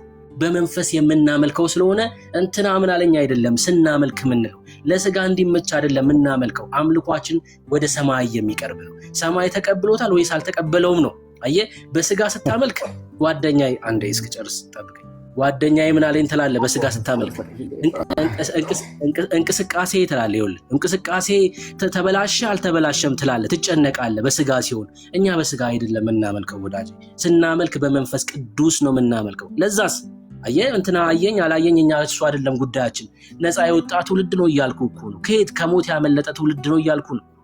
እንዴ በመንፈስ የተሞላ በመንፈስ የሰከረ ሰው እንዴትስ ቢያመልክ ወዳጅ? ከሞት ያመለጠ ሰው እንዴትስ ቢያመልክ? አሁን መተህ አምልኮ ስርዓታችሁ ስዘሉ አዘላለላ በመንፈስ የተሞላ ሰው ነው ያን ፕራክቲስ የሚያደርገው እያልከኝ ነው? በመንፈስ የተሞላ ሰው ነው ያን ፕራክቲስ የሚያደርገው እያልከኝ ነው? በደንብ እየነገርኩህ እኮ ነው። ከሞት ያመለጠ የትንቢት አገልግሎታችሁ እስኪ ስማኝ አንዴ። የትንቢት አገልግሎታችሁ የልሳን አገልግሎታችሁ ትክክል ነው እያልከኝ ነው? ማይ ብሩኬ ይቅርታ በጣም ወደ ርዕሱ እንመለስ። ብሩኬ ሪሌቫንት አለም እና ርዕሱ እንመለስ። አይ አሁን ለምሳሌ በመንፈስ የሚመራ ሰው የሚሰራው ስራ ነው ወይ የምሰሩት እያልኩ ነው። ብራዘር አይዞ በቃ አሁን ርዕስ ላይ አሁን የማውራት አቅም ካለ በቃ ተረቱ ላይ እናውራ። እችን መልሱልኝና ከዛ ወደ ርዕሱ እንሄዳለን። ምንም መልስ አያስፈልገም ብራዘር። በቃ በደንብ መልሶላል ወንድምነት ለጌታ ነው የምናደርገው። አሁን የተነሳ ርዕስ አለ፣ ርዕሱ ላይ እናውራ። አይ መልስ የላችሁም አክቹዋሊ ግድ የለም እሱ ለሰሚው ችግር የለም። ለሰሚው ሰበብ ፈጥረህ እንዳትወጣ። አሁን ገድላትና ተአምራትን እሱ ላይ እናውራለን።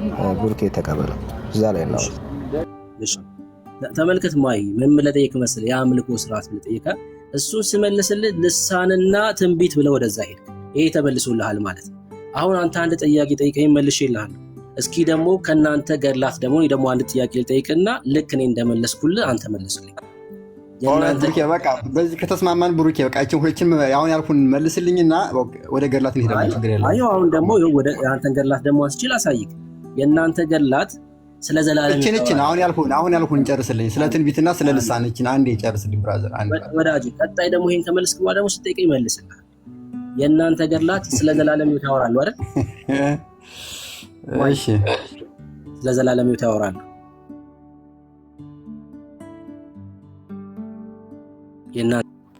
ምን አልከኝ? የእናንተ ገድላት ስለ ዘላለም ሕይወት ያወራሉ አይደል? ስለ ዘላለም ሕይወት ማለት በገድላቱ መጽሐፍት ላይ የዘላለም ሕይወት እንደሚገኝ በቅዱሳኑ ይናገራል ወይስ አይናገርም? ሊያስተምር ይችላል፣ ሊናገር ይችላል። ምን ችግር አለው ታዲያ? ምን ችግር አለው? ሰው ምን ችግር አለው ስትል እንደ እግዚአብሔር ቃል እውነት ነው እያልክ አይደለ? ስለ ዘላለማዊ ሕይወት ካስተማረ ኦፍኮርስ ትምህርቱን እቀበላለሁ እያልኩ ነው። እኔ ምን ልላል? እሺ ለምሳሌ ዛሬ ስናነሳው የነበረው የክርስቶስ ሰምራን ገድል ነው። የክርስቶስ ሰምራ ገድል የእግዚአብሔር ቃል ነው ብለህ ታምናለህ? አይ ለዚህቹ ነው አይደል? ለዚህቹ ነው። አሁን እሱ በቃ ይሁን ብብት ውስጥ ግብዳ ቡጉንጅ ተሸክሞ አምልኳቸዋል አይደል? አሁን ቡጉንጅን ስለካካ አልቻልክም መቋቋም፣ ወረድክ። ከባድ ነው ህመሙ አይደል? ከባድ ነው ህመሙ። ነካ ነካ ሳረገው በቃ ላጥ ብሎ ወረደ፣ ላጥ ብሎ ወረደ። አፍርጠው ከዛ ትፈወሳለህ። ከእንደዚህ አይነት ህመም የምትፈወሰው ስታፈርጠው ነው። ወደ እግዚአብሔር ቃል ወዳጄ፣ ወደ እግዚአብሔር ቃል ነው። እሺ ዳጊ ያለ ድምፅ አይሰማ፣ ድምፅን አልሰማነውም ዛሬ። እሺ ኢዮብ እንኳን ደህና መጣህ። እንኳን ደህና ቆያችሁኝ። እንዴት ናችሁ? እግዚአብሔር ይመስገን። ገድላት ለድህነት አይሆንም ወይ የሚል ርዕስ ነው። ከየት ቤተ እምነት ነህ አንተ? ከኦርቶዶክስ። የገድላት መጽሐፍት እስትንፋሰ እግዚአብሔር ናቸው? እስትንፋሰ እግዚአብሔር ናቸው ብለን ቤተክርስቲያን ኦፊሻሊ ያስቀመጠችው ነገር የለም። ታሪክ ናቸው፣ ሊሳሳቱ የሚችሉ ናቸው፣ ነጸጽ ሊገኝባቸው የሚችሉ ናቸው። ይሳሳታሉ አይሳሳቱም አልጠየኩም። እስትንፋሰ እግዚአብሔር ነው ወይስ አይደለም? እስትንፋሰ እግዚአብሔር ከሆነ አይሳሳትም አይደለም? በሌላ አማርኛ እስትንፋሰ እግዚአብሔር ነው ወይስ አይደለም? አዎ ወይም አይ እየመለስኩልህ እኮ ነው። እሱ አልመለስክም። እስትንፋሰ እግዚአብሔር ነው ማለት ሊሳሳት የማይችል ነው ማለት ነው አይደል? አልጠየኩም። እስትንፋሰ እግዚአብሔር ነው ወይስ አይደለም? መልስ ወንድም ልታስተምራቸው ነው አይደለ? ታች ያሉትን እየነገርኩ እኮ ነው። ስህተት ሊገኝባቸው የሚችሉ ናቸው። አልጠየኩም። ገድላት መጽሐፍት ላይ ስህተት ይገኛል ወይስ አይገኝም አልጠየኩም። እሱም እስትንፋሰ እግዚአብሔር ናቸው ስትል ከምን አንግል ነው ታዲያ ጠየቀኝ? እነዚህ ገድላት መጽሐፍት እስትንፋሰ እግዚአብሔር ናቸው ወይስ አይደለም? ከምን አንግል ነው እስትንፋሰ እግዚአብሔር ናቸው አይደሉም ስትል ከምን አንግል ነው? እስትንፋሰ እግዚአብሔር ነው ወይስ አይደለም? እንደዛ ብለህ ስትል አብራር ተጠይቀኝ። ከምን አንግል እንደዛ ልትል ቻልክ? መጽሐፍ ቅዱስ እስትንፋሰ እግዚአብሔር ነው ወይስ አይደለም እኮ አብራር ተጠይቀኝ። ከምን አንግል ነው እንደዛ የምትለው? መጽሐፍ ቅዱስን እስትንፋሰ እግዚአብሔር ነው የሚለውን ነው አብራርችም ጠይቀህ? ኖ መጽሐፍ ቅዱስማ ኦፍኮርስ እስትንፋሰ እግዚአብሔር ነው። በቃ አለቀ። ልክ በዛው መሰረት ገድላትና ድርሳናት እስትንፋሰ እግዚአብሔር ናቸው ወይስ አይደለም? እስትንፋሰ እግዚአብሔር ናቸው ሳይሆን ሕጸጽ የሚገኝባቸው ኦፍኮርስ አንዳንድ ነገሮች ከመቼት ከታሪክ ምናምን ሊገኙ የሚችሉ ናቸው። እስትንፋሰ እግዚአብሔር መጽሐፍ ቅዱስ ብቻ ነው። እሺ እስትንፋሰ እግዚአብሔር አይደለም። የእግዚአብሔርን ሀሳብ የያዙ ነገር ግን እንደ መጽሐፍ ቅዱስ እስትንፋሰ እግዚአብሔር ናቸው ብላ ቤተክርስቲያን ኦፊሻል ያስቀመጠችው ነገር የለም። እስትንፋሰ እግዚአብሔር ካልሆነ የሰዎች ሀሳብ ነው ማለት ነው። የሰዎች ሀሳብ ሳይሆን በእግዚአብሔር የተደረጉ ታምራት ኦፍኮርስ ግን በሰዎች ሲጻፉ ችግሮች ሊገኝ እጸጾች ሊገኙበት የሚችል አሁን እጸጽ ይገኝበታል ያልጠየቅኩህ ለምን ታወራለህ? ደህና ነህ? አንተ በምትፈልገው መልኩ አይደለም እኮ መልስልህ። እንደዛ ምናምን ነገር ስላልክ አይደለም። የአንተን ጥያቄ ልትመልስ ከሆነ የገባኸው መግባት አይጠበቅም። የገባኸው የኛ ጥያቄ ለመመለስ ከሆነ አንተ እምነትን የምታብራራበት መንገድ አለ። እምነቴን እየነገርኩ ነው። እኔን አይደለም ጠይቀኝ። እምነቴን እየነገርኩ ነው። ያልጠየቅኩህን እየመለስክ ነው። ያልጠየቅኩህን እየመለስክ ያለው የኔ ጥያቄ ገድላት ላይ ስህተት ይገኛል አይገኝም አይደለም። አልጠየቅኩህም እሱ። ለምሳሌ መጽሐፍ ቅዱስ እስትንፋሰ እግዚአብሔር ነው ስንል የተጻፈው መጽሐፍ ቅዱስ 40 በሚያክሉ ሰዎች ነው። በሰዎች ነው የተጻፉት ገድላት ብለህ ልትነግረኝ አይገባም። በማሽን አይጻፍ ታዲያ፣ ወይ ደግሞ አህዮች ተሰብስበው አይጽፉት። የተጻፈው በሰዎች ነው፣ ምንም ጥያቄ የለውም። መጽሐፍ ቅዱስም 40 በሚያሉ ሰዎች ነው የተጻፈው። ግን በእግዚአብሔር መንፈስ የተጻፈ መጽሐፍ ነው ወይ ነው አይደል? መጽሐፍ ቅዱስ እስትንፋሰ እግዚአብሔር ነው ስንል ገድላትም የእስትንፋሰ እግዚአብሔር ነው ወይ ስልክ የተጻፈውማ በሰዎች ነው፣ ምንም ጥያቄ የለውም። ግን በእግዚአብሔር መንፈስ ነው ወይ የተጻፈው ነው ጥያቄ። አዎ ወይም አይ ብለህ መልስልኝ። አዎ የእግዚአብሔር መንፈስ ቅዱስ እርዳታ አለበት ሲጻፍ፣ ምንም ጥርጥር የለውም። በቤተክርስቲያን ድረስ የእግዚአብሔር መንፈስ ቅዱስ እርዳታ አለበት። የእግዚአብሔር መንፈስ እርዳታ በእግዚአብሔር መንፈስ ቅዱስ ከተጻፈ መጽሐፍ ቅዱስ ነው ማለት ነው። መጽሐፍ ቅዱስ ነው ብላ ቤተክርስቲያን ኦፊሻል ያደረገችው ነገር የለም። ከ10ው መጽሐፍ ቀጥሎ የቤተክርስቲያን ከመጽሐፍ አዋቂ ልጆች ናቸው። አንተ በምትፈልገው መልኩ ኢንተርፕሬት ካረክማ ስህተት ነው። እኔ አይደለሁ ባለእምነቱ፣ እኔ ላብራራል እንጂ እኔ መች ላብራራል? ለጠየቁ ጥያቄ እኮ ጠየቀኝ መለስኩ። አዎ በእግዚአብሔር እርዳታ በእግዚአብሔር መንፈስ ቅዱስ እርዳታ የተጻፉ ናቸው አልኩ። መጽሐፍ ቅዱስ በእግዚአብሔር መንፈስ መጻፉ አይደል? መጽሐፍ ቅዱስ ያደረገው ቅዱስ መጽሐፍ እንድንል ያደረገን በእግዚአብሔር መንፈስ መጻፉ አይደል? ኦፍኮርስ በእግዚአብሔር መንፈስ መጻፉ። እንደገና እግዚአብሔር በራሱ ሪቨሌሽን ነው። ገድላትና እግዚአብሔር በራሱ ተገልጦ ያንን መጽሐፍ ቅዱስ እንዲጻፉ ካደረጋቸው ከሐዋርያት ሊሆን ይችላል፣ ከሐዋርያን አበው ሊሆን ይችላል። ይሄ የእግዚአብሔር መገለጥ ያለበት ሪቨሌሽን ነው። ፒውርሊ ገድላትና ድርሳናት በእግዚአብሔር መንፈስ የተጻፉት የእግዚአብሔር መንፈስ ቅዱስ እርዳታ ያለበት ኦፍኮርስ ምንም ጥርጥር የለውም። ማለት በእግዚአብሔር መንፈስ ቅዱስ ከተጻፉ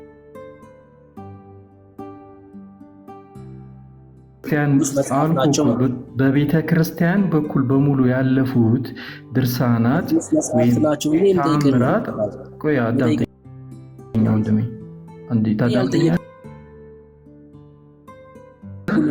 አላዳምጥም። ያልጠየቅኩህን እያወራክ ለምንድን ነው? እሱ እየነገርኩህ እኮ ነው። አንተ በምትፈልገው መልኩ አይደል የምመልስልህ። እኔ የምፈልገውን ካልመልስክ ለምን ትገባለህ ታዲያ? አንተን ወሬ እኮ የመስማትኛ ግድ ይሄው ለኮ አንተ የምጠይቀኝ ልመልስልህ አይደል የምትፈልገው? እኔ አይደለሁ ባለእምነቱ። እኔ የምጠይቅህን ካልመለስክ ደግሞ ዝም ብለህ የምታወራ ከሆነ አንተን የመስማት ግዴታ አይኖርብኝ። ጠየቀኝ እኮ ሰማሁ። እሱን እያብራራሁልህ እኮ ነው። በእግዚአብሔር መንፈስ ቅዱስ ካልተጻፈ አልከኝ። በእግዚአብሔር መንፈስ ቅዱስ ከተጻፈ እርዳታ ከተጻፈ መጽሐፍ ቅዱስ ልንለው እንችላለን ነው ያልከኝ። የስክ ቤተክርስቲያን ቅዱሳት መጽሐፋት ብላ ትቀበላቸዋለች። ቅዱሳት መጽሐፍት ብላ ስትቀበላቸው ግን ከመጽሐፍ ቅዱስ እኩል ናቸው ብላ ያስቀመጠችው ምንም አይነት ነገር የለም። ቤተክርስቲያን በዛ ደረጃ እምነቷን ገልጻ አታውቅም። እምነቷም ሃይማኖቷም የሚመሰረተው ከ10ው መጽሐፍ ነው። እሱ ከብሉይና ከአዲሳት ነው እሱ አልኩ። እሺ ተመልከቱ እንግዲህ ገድላትና ድርሳናት በእግዚአብሔር መንፈስ የተጻፈ እንደሆነ ያምናል መንፈስ ቅዱስ እርዳታ ኦፍኮርስ። መጽሐፍ ቅዱስ በእግዚአብሔር መንፈስ እንደተጻፈ ያምናል። ገድላትና ድርሳናትም በእግዚአብሔር መንፈስ እንደተጻፈ ያምናል። ይሄ ልጅ ከምን አንግል ነው የሚለውን ጠይቀኛ። ከምን አንግል ነው የተጻፉት ብለህ ጠይቀኝ። ስጠይቅህ እኔ እጠይቅሃለሁ። አሁን እያወራሁ ስለሆነ መስማት ነው ያለብህ። እሺ ሰው ገድላትና ድርሳናትን በእግዚአብሔር መንፈስ ተጽፏል ብሎ ያምናል። ያ ማለት መጽሐፍ ቅዱስም ቅዱስ የእግዚአብሔር ቃል ነው፣ ገድላትም ቅዱስ የእግዚአብሔር ቃል ናቸው እያለ ነው ያለው። ያ ማለት ገድላትና ድርሳናት ላይ ያሉት ኪዳናት በሙሉ የእግዚአብሔር ሐሳብ ናቸው ማለት ነው። የእግዚአብሔር ሐሳብ ናቸው በእግዚአብሔር መንፈስ እርዳታ የተጻፉ ስለሆኑ። እሺ እዚህ ድረስ ከተስማማን አልቀበልም ሊለው የሚችለው ታሪክ፣ ትምህርት፣ ማስረጃ ልታሳይ እንችላለን ማለት ነው። ተስማማን? የከኝ ክርስቶስ ሳምራ ከሲኦል ወደ ገነት ወይም ደግሞ ከሲኦል ወደ መንግስተ ሰማያት ነፍሳትን ታፈልሳለች አይደል? ሁሌ የምታነሱት ነገር እኮ ነው። አዲስ ነገር የለውም። በየጊዜው መልስ የሚሰጥበት ነገር ነው። ከኔ በተሻሉ ትላልቅ መምህራኖች እዚህ ቲክቶክ ላይ ባሉ ወንድሞች ሁሌ መልስ የሚሰጥበት ጉዳይ ነው። አዲስ ነገር እኮ አይደለም እያነሳ መልስልህ። መጽሐፍ ቅዱሳዊ ማስረጃ ነው የጠየቀው። ጥቅስ ስጠንና ጥቅሱ ላይ እናወራለን አልኩ እኮ። መጽሐፎችን እንዴት እንደምረዳ እኔን ጠይቀኝ። እነዚህን መጽሐፍቶች እኔ አይደለሁ ባለቤት፣ እኔ እንዴት እንደምረዳቸው ልንገርህ። እኔ ጥያቄ እንዴት ትረዳዋለህ? ተአምር በራሱ which is at one times በእግዚአብሔር እርዳታ የሚደረግ ተአምራቶች በሙሉ መጽሐፍ ቅዱስ ላይ ተጽፈው አልቀዋል ማለት አይደለም። ተረዳኝ። ስለዚህ እግዚአብሔር አይችልም ከመጽሐፍ ቅዱስ በኋላ አይሰራም ማለት ነው። ይሄ በሎጂክም ባይብሊካል የእግዚአብሔርን እንትን which is ገድቦ ማስቀረት ነው። ተአምራቶች በሙሉ ቆይ ወንድም ያዳምጠኝ። ተአምራቶች በሙሉ መጽሐፍ ቅዱስ ላይ ተጽፈው አልቀዋል። ተአምራቶች በሙሉ መጽሐፍ ቅዱስ ላይ ተጽፈው አልቀዋል ወይ? አሁን ልሰማይ ፈቃደኛ ነህ? ልሰማይ ፈቃደኛ ነህ እኮ መልስልኛ። መጀመሪያ ተአምራቶች በሙሉ መጽሐፍ ቅዱስ ላይ ተጽፈው አልቀዋል ወይ? ይሄን መልስልኝ። አንድ ስማኝ ወዳጄ፣ ይሄ ተአምር አይደለም ቃል ኪዳን ነው።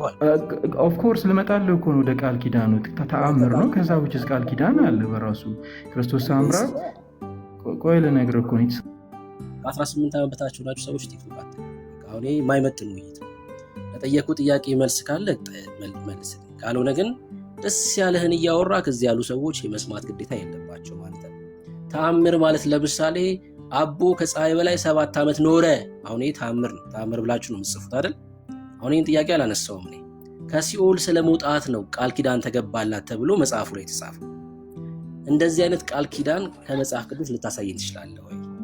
ሰዎች ከሲኦል ነፍሳትን ማውጣት እንደሚችሉ የሚያሳይ የመጽሐፍ ቅዱስ ትምህርት አለ ወይ? በቃ ለዚህ ማስረጃ ካለ ስጠን፣ ከሌለ ደግሞ አታድክመን ወዳጅ። ማስረጃ አዩብ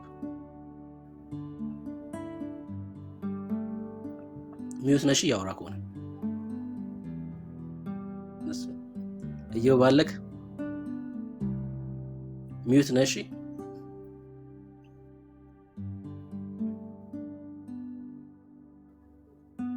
ኦርቶዶክስ ሚስጥር ናት። እየው እየሰማከን አይደለም ወይ? ተመለሰ ገባ። ልትወርድ ነው። እሺ ተመለሰ ትገባለህ ማለት ነው።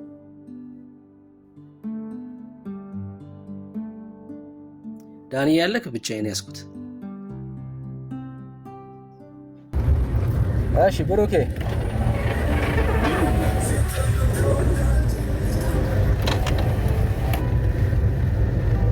አይ ድምጽ አለው ወገኖች ሰማለው ሰማለው።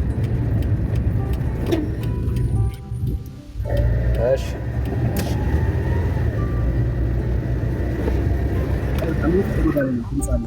የገባ ኦርቶዶክስ አለ ፌኑ ነው ይረብሳል። ዳኒ ይሳል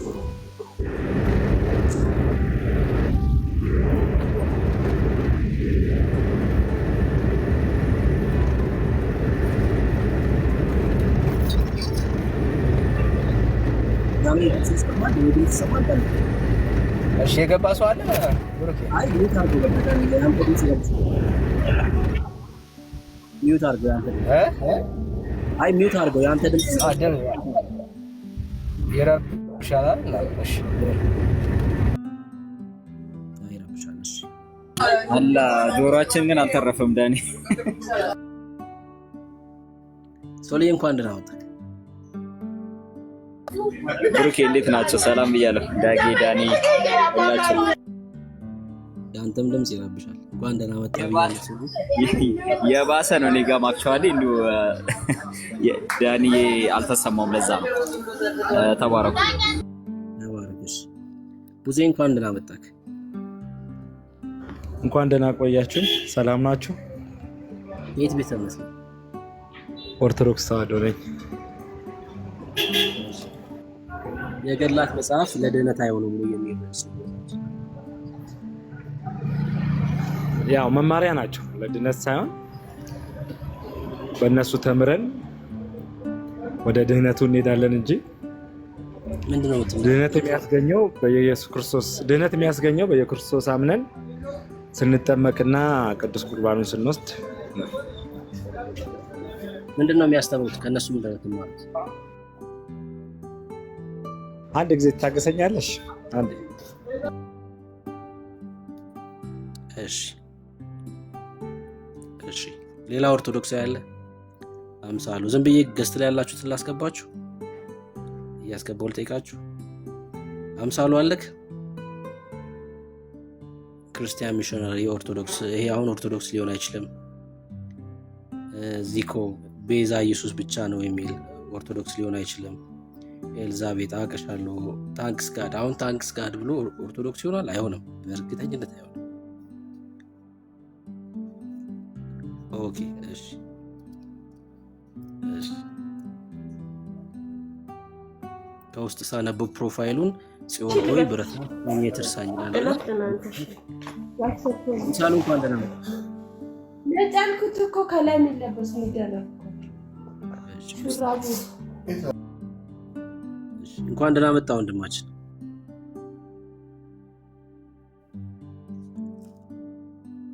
ታንክስ ጋድ።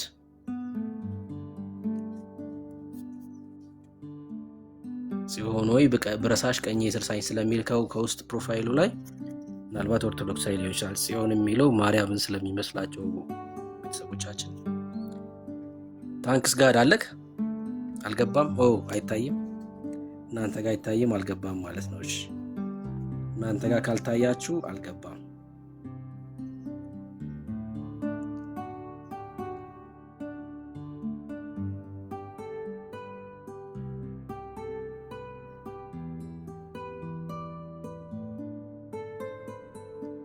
እሺ አትደንግጡ። አሁን ይህም ክርስቲያን ነው የሚሆነው። አትደንግጡ። ገብተሃል?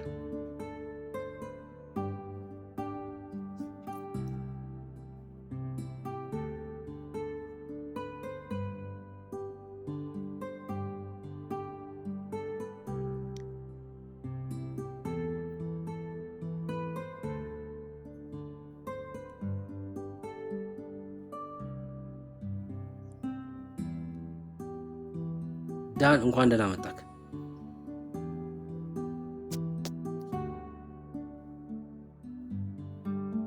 እየገቡ አይደሉም እንዴ ብሎ? እሺ ኦርቶዶክሳውያን አንድ ቁጥር ጻፉ። ኦርቶዶክሳውያን አንድ ቁጥር ጻፉ። አንድ ቁጥር ጻፉ። ኦርቶዶክሳውያን አንድ ቁጥር ጻፉ።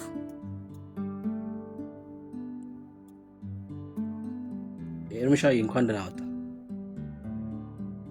ሰላም ሰላም፣ ብሩኬ፣ ዳኒ፣ ዳጊ፣ እዚህ ያላችሁ ወዳጆች ሁላችሁ እንዴት ናችሁ? ደህና ናችሁ ወይ? ጸጋና ሰላም ይብዛላችሁ። አሜን አሜን። ክብር ለኢየሱስ ይሁን። እንኳን ደህና መጣ ኤርሚሻዬ። ቡዜን ከቻለ እያላችሁ ነው? አይ ያው የገድላት መጽሐፍት ለድነት አይሆኑም ወይ የሚል ርዕስ ነው። ምን ትላለህ እንዴ? መጠርጠሩስ ይሆናሉ ነው ይሆናሉ ነው ዋናው ነገራቸው። ምን ሆነና? አባይ ኦርቶዶክሳውያን ደግሞ ከህይወታቸው ነው የምንማረው ይላሉ። ስለ መዳን አያስተምሩ? ስለ መዳን አያስተምሩ፣ ከህይወታቸው ነው የምንማረው። ለምሳሌ ስለ ኪሮስ ብናነሳ፣ ለምሳሌ ኪሮስ 70 ዓመት እንቅልፍ ወሰደውና ግንድ በቀለበት። አሁን ከዚህ ህይወት ነው የሚማሩት። 70 ዓመት በእንቅልፍ አሳለፈ። ከዛ አንገቱ ላይ እንደዛ ነው እንዲገድሉ። ብሩኪ ደግሞ ማታመጣው ነገር የለም። 70 ዓመት በጾም በጸሎት 70 ዓመት ቆየ ተኝቶና ከዛ ግንድ በቀለ እና ሲነሳ ግንዱን ይዞት ተነሳ ማለት ነው። እና ትልቅ ግንድ 40 ሜትር የሚያክል ግንድ ይዞ ዞረ ሰውየው። እሺ አሁን ከዚህ ህይወት ነው የሚማሩት ማለት ነው። ሲጀመር ገድላት በዋናነት ሀሳባቸው ሰዎች የሚድንበትን መንገድ ማሳየት ነው። ካልተወሻሸን እና ካልተካካድን ገድላትና ድርሳናት ሰው እንዴት ይድናል የሚለውን የሚያሳዩ መጽሐፍት ናቸው። ይህን የካዱ ነው። ከህይወታቸው ነው የምንማረው ስላሉ ነው። አሁን እንግዲህ አስበዋል። 70 ዓመት እንቅልፋም የሆነ ሰውዬ ህይወቱን ሲማር እንቅልፋም የመሆን እቅድ ስላለው ነው ማለት ነው። ከዚህ እቅዳለኝ ነው።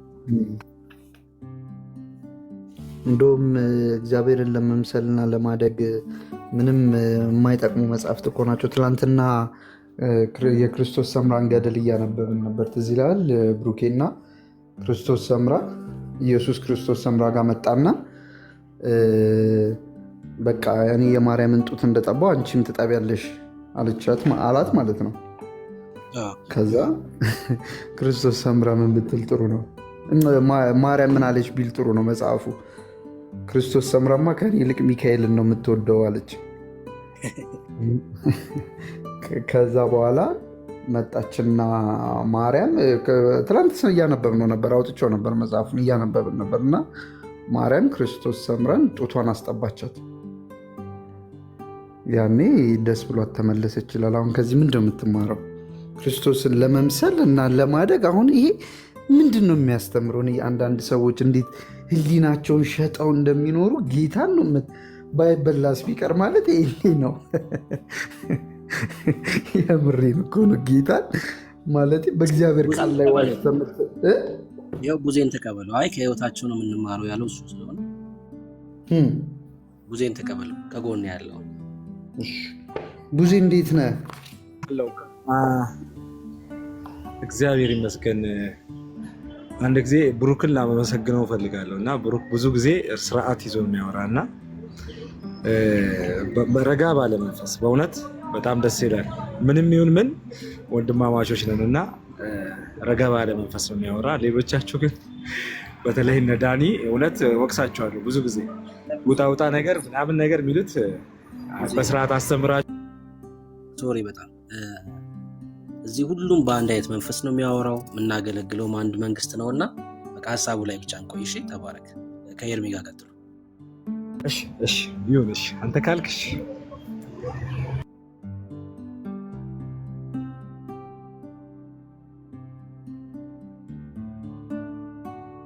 ቡዜ እንዴት ነህ? እግዚአብሔር ይመስገን ደህና ነህ? ኦርቶዶክስ ነህ? ኦርቶዶክስ ተዋህዶ ነኝ። በቀጥተኛው መንገድ ላይ ነው ያለሁት ከክርስቶስ ትምህርት ጋር። ይህ በጣም ደስ ይላል። ስለ ገድላትና ድርሳናት እያወራን ነው። በገድላት ታምናለህ እንዴ? አቤት። በገድላትና ድርሳናት ታምናለህ? አዎ እናምናለን። እኔ አምናለሁ። ማመን ማለት ያው ማምለክ ማለት እንዳልሆነ ታውቀዋለህ። ገባኝ። ገድላትን ያው ለአንተ ዘርዝሬ ማብራራት የለብኝም። ያው አረዳዴን ከፈለክ እነግርሃለሁ። አይ ችግር የለውም። እያወራን ያለነው ገድላትና ድርሳናት ማለት ነው የመዳንን መንገድ ያስተምራሉ አያስተምሩም? ድገምልኝ፣ አልተሰማኝም ድምፅ። ገድላትና ድርሳናት የመዳንን መንገድ ያስተምራሉ ወይስ አያስተምሩም? ያስተምራሉ።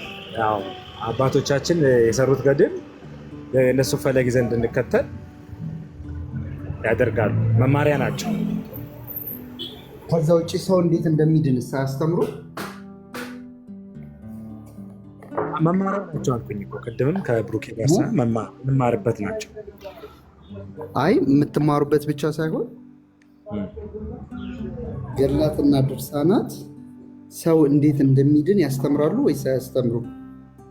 ያስተምራሉ አልኩ እኮ ገድላት ያስተምራሉ። አሁን ባይዘው እኔ ገድላት ላይ ብዙም አንወያይ ስለኛል።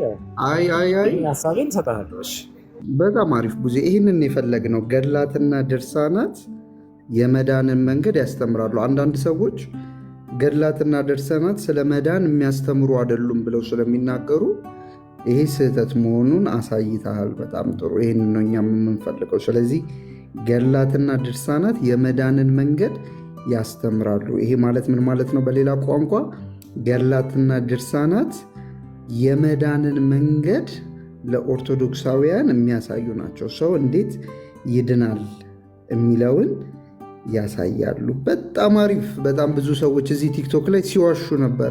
ገድላትና ድርሳናት ስለ መዳን የሚያወሩ አይደሉም፣ ከታሪካቸው የምንማርባቸው ብቻ ናቸው ሲሉ ነበር። ይሄ ስህተት መሆኑን አሳይተሃል ቡዜ። ቴንኪው። ቀጣዩ ጥያቄ ምንድን ነው? የሚያስተምሩት ትምህርት ግን ትክክል ነው ወይ ነው? ኦኬ፣ ትክክል ያልሆነ ትምህርት ካለ በአባቶቻችን ተጠንቶ በሲኖዶስም ይሁን በተለያዮቹ ሊቆች ተጠንቶ የሚቀነስ የሚጨመር ነገር እንዳለ ያው አንተም ታውቀዋለህ። እሱን አይደለም የሚቀነሰውን አይደለም። የኔ ጥያቄ ይጨመራል ይቀነሳል፣ አባቶቻችሁ ያዩታል ወይስ ምናምን አይደለም። የኔ ጥያቄ የተሳሳተ ትምህርት ከመጽሐፍ ቅዱስ ተቃራኒ የሆነ ትምህርት አላቸው ወይስ የላቸውም? አይ ያላቸው ካሉ ይቀነሳል። ለጊዜው ግን እኔ ያለውን አናውቅም። የተሰጠ ነገር የለም። እንየዋ አባቶቻችን የተነገረ ነገር የለም። አንድ ጥያቄ ልጠይቅህ። እሺ የሚያድነው ስም ኢየሱስ የሚለው ነው ወይስ ማርያም የሚለው ስም? የሚያድነውማ ኢየሱስ ግልጽ ነው እኮ ወንድሜ። ሰው የማርያምን ስም በመጥራት አይድንም? አቤት ሰው የማርያምን ስም በመጥራት አይድንም? ሰው በማርያም ስም ገድሉን ሀሳቡን ተረድተዋል። እዛ ላይ ምናልባት አንተ ያነበብከው ገድል ላይ ሀሳቡ ሙሉ አውዱን ማንበብ አለብህ። የምጠይቅህን መልስልኝ። ሲምፕል ጥያቄ ነው። ሰው የማርያም መጽሐፉ የሚለው ገብቶኛል፣ ጥያቄ ገብቶኛል። በቃ በማርያም ስም በገብርኤል ስም የሚል ነገር የለም። በኢየሱስ ክርስቶስ ስም እንደሚድን ነው የሚናገረው መጽሐፍ ቅዱስ። በጣም አሪፍ። እሺ የኢትዮጵያ ኦርቶዶክስ ተዋሕዶ ቤተክርስቲያን ግን ሰው የማርያምንም ስም በመጥራት እንደሚድን ታስተምራለች።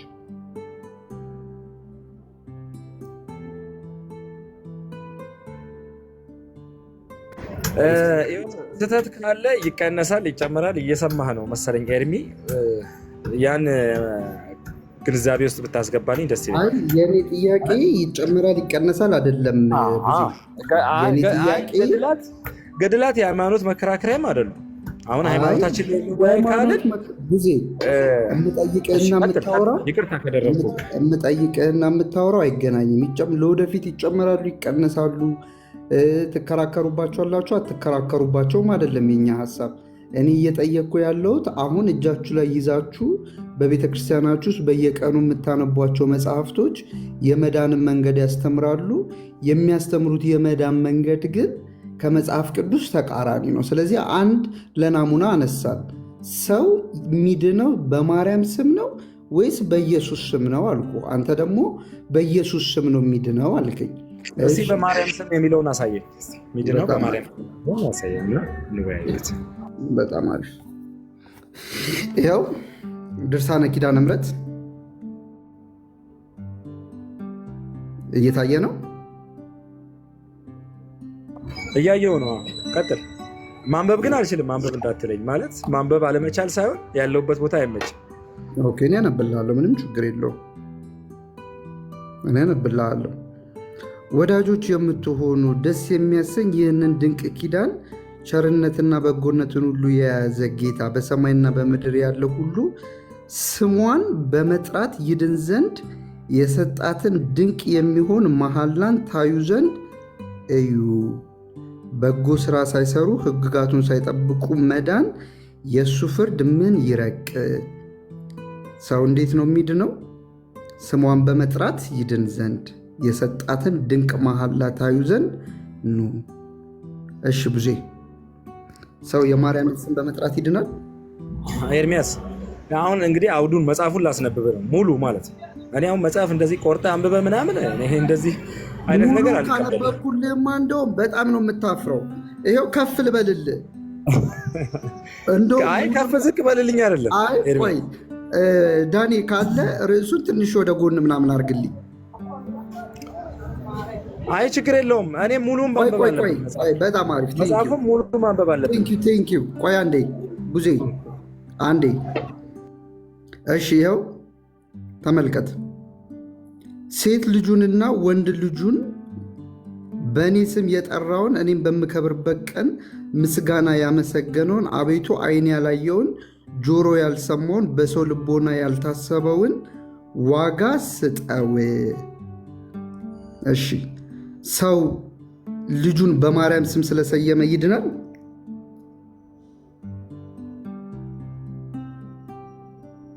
ቡዜ ሚዩት ነህ። አይ ሙሉ መጽሐፍ ማንበብ አለብን። ቆርጠህ እኮ ነው ያነበብክ ያለ። ምንም ሙሉ መጽሐፍ አንብብልኝ። አሁን 25ኛ ገጽ ላይ ነው ያለው አይደለ? ከአንድ ጀምሮ ምን ለማለት ከገጽ አንድ ጀምሬ ላንብብልህ? አዎ እስከዚህ ድረስ ማንበብ አለብህ። ስራ ፈት ነው እንደ ሀሳቡ መረዳት አለብህ ወንድሜ። ቡዜ መመለስና መወያየት የማትችል ከሆነ ትወርድና ሌሎች ኦርቶዶክሳውያን ይገባሉ። ከገጽ አንድ ጀምሮ አንብብ አትበለኝ። ይኸው እየጻፍኩልህ ነው። በእኔ ስም አውዱን መረዳት አለብህ። ቆርጣ ምን ለማለት እንደተፈለገ እየጠየቁ ነው። ይሄ ነው ማለት አልችልም። ቆይ ዝም በል። ሴት ልጁንና ወንድ ልጁን በእኔ ስም የጠራውን እኔ በምከብርበት ቀን ምስጋና ያመሰገኑን አቤቱ ዓይን ያለው ያላየውን ጆሮ ያልሰማውን በሰው ልቦና ያልታሰበውን በጎ ዋጋ ስጠው። ምንድን ነው ይሄ በጎ ዋጋ? ወረድ ብሎ ደግሞ በማን ስም? የማርያም ስም ይኸው። አቤት የማርያምን ስም በመጥራት ይድናል። እዚህ ጋር ደግሞ በማርያም ስም ይላል። እዚህ ጋር በማርያም ስም ይላል። ምንድን ነው መጽሐፉ? ይሁና መጽሐፉን አይደለም ማየት አለብህ ወንድሜ። ለዛ እኮ ነው ሙሉ ማንበብ አለብን ብለው። ምንድን ነው መጽሐፉ? መጀመሪያ መጽሐፉማ የካቲት ድርሳነ ኪዳነ ምህረት ይላል። እዚህ ላይ ግን ወንድሜ ይኸውልህ የሰማኸኝ ከሆነ አውዱን አንብበው። እዚህ ጋር ቆርጠ ማንበብ አሁን እኮ የተጻፈውና አንተ ብትለኝ አንድ ሊሆን ይችላል። ስለማን ነው እያወራ ያለ? ሲምፕል ጥያቄ ልጠይቅህ። ሰው የሚድንበትን ቃል ኪዳን ኢየሱስ ለማርያም ገብቶላታል ወይስ አልገባላት? ገብቶላታል። በቃ ለምን ትከራከራለህ? እዚህ ጋር ያነበብክ ያለው ግን ትክክል አይደለም እኮ። ስለማን ነው እያወራ ያለው ልትነግረኝ አልቻልክም። አንተም ስለማን ነው? ማን ነው እያወራ ያለው? ርዕሱን አታሳየኝ፣ የመጽሐፉን ርዕስ አታሳየኝ። ማንና ማን እያወራ ነው? ቃል ኪዳን ግባልኝ ብላ ያለችው ማን ነች? ግዕዙን አሳየና፣ ግዕዙን አሳየኝ። አይ ስለማን እያወራ እንደሆነ ንገረን እስቲ። ከየት ጀምሮ ነው ያለ? ሌላ የገባው ሰው ዝም በል፣ ሚዩት አድርግ። ይኸው ግዕዙ፣ ግዕዙን ማሳየት አለብህ። አማርኛው ብቻ አይደለም። ይኸው እሺ፣ ማንበብ ትችላለህ ግዕዝ ወዳጄ? ግዕዙን አሳየኝ ያልከው በሰሜ ወልዶ ወለቶ በስሜ ወዛሃሌ ማይሌተ ብሎ ምንድን ነው የሚለው? በስሜ ነው። በስሜ እና ምን ችግር አለው ታዲያ?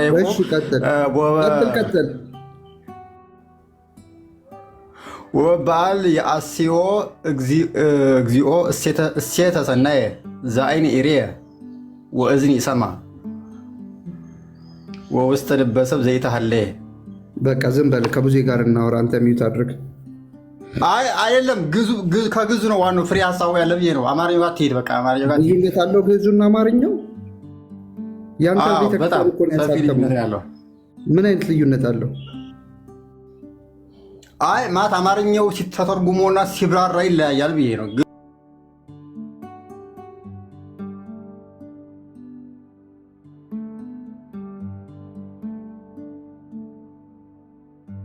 ስለማን እንደተጻፈ እኮ አሁን እዚህ ጋር እያሳየህን አይደለም። ብታሳየን መልካም።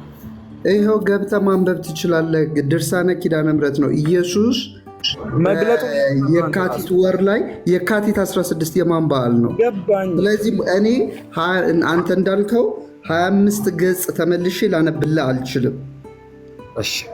ካልቻልክ ወደ ሌላ ጥያቄ ለፍ። ወደ ሌላ ጥያቄ አላልፍም እንጂ ለምንድን ነው ወደ ሌላ ጥያቄ የማልፈው? ኢየሱስ ክርስቶስ ለምን ወደ ሌላ ጥያቄ እንደምታልፍ ልንገርህ። ስለማን እንደተጻፈ አላሳየህም። የምጠይቅህን ስማ። ወንድ ልጅን ቀጥል። የምጠይቅህን ስማ። ኢየሱስ ክርስቶስ ማርያም ጋር መጣና፣ ቆይሽ አንድ ጊዜ ይኸው ይታያል። ገጽ 24 ይታያል አይደል? የብርሃን እናቱ በድንጋሌ ሥጋ በድንጋሌ ነፍስ የጸናች ክብርት እመቤታችን እንዲህ ብላ በለመነች ጊዜ ጌታችን ኢየሱስ ክርስቶስ ወደ እሷ ወረደ፣ መላእክትም ወረዱ። ከዛ እናቴ ማርያም ወይ ምን ላድርግልሽ ብሎ ጠየቃት። እሷም ይኸው የምትጠይቃቸው ጥያቄዎች ሁሉ እዚህ ጋር ተዘርዝረውልሃል። ይኸው አሁንም ልመኔን አድምጥ።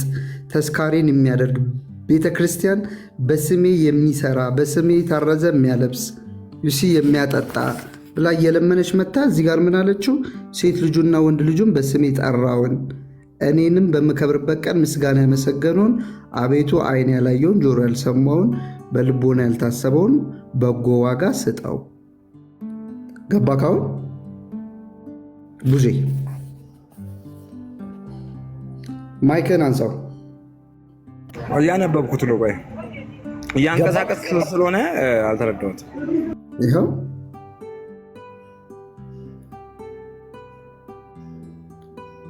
ሺህ ጊዜ እኮ ነው ያነበብኩልህ።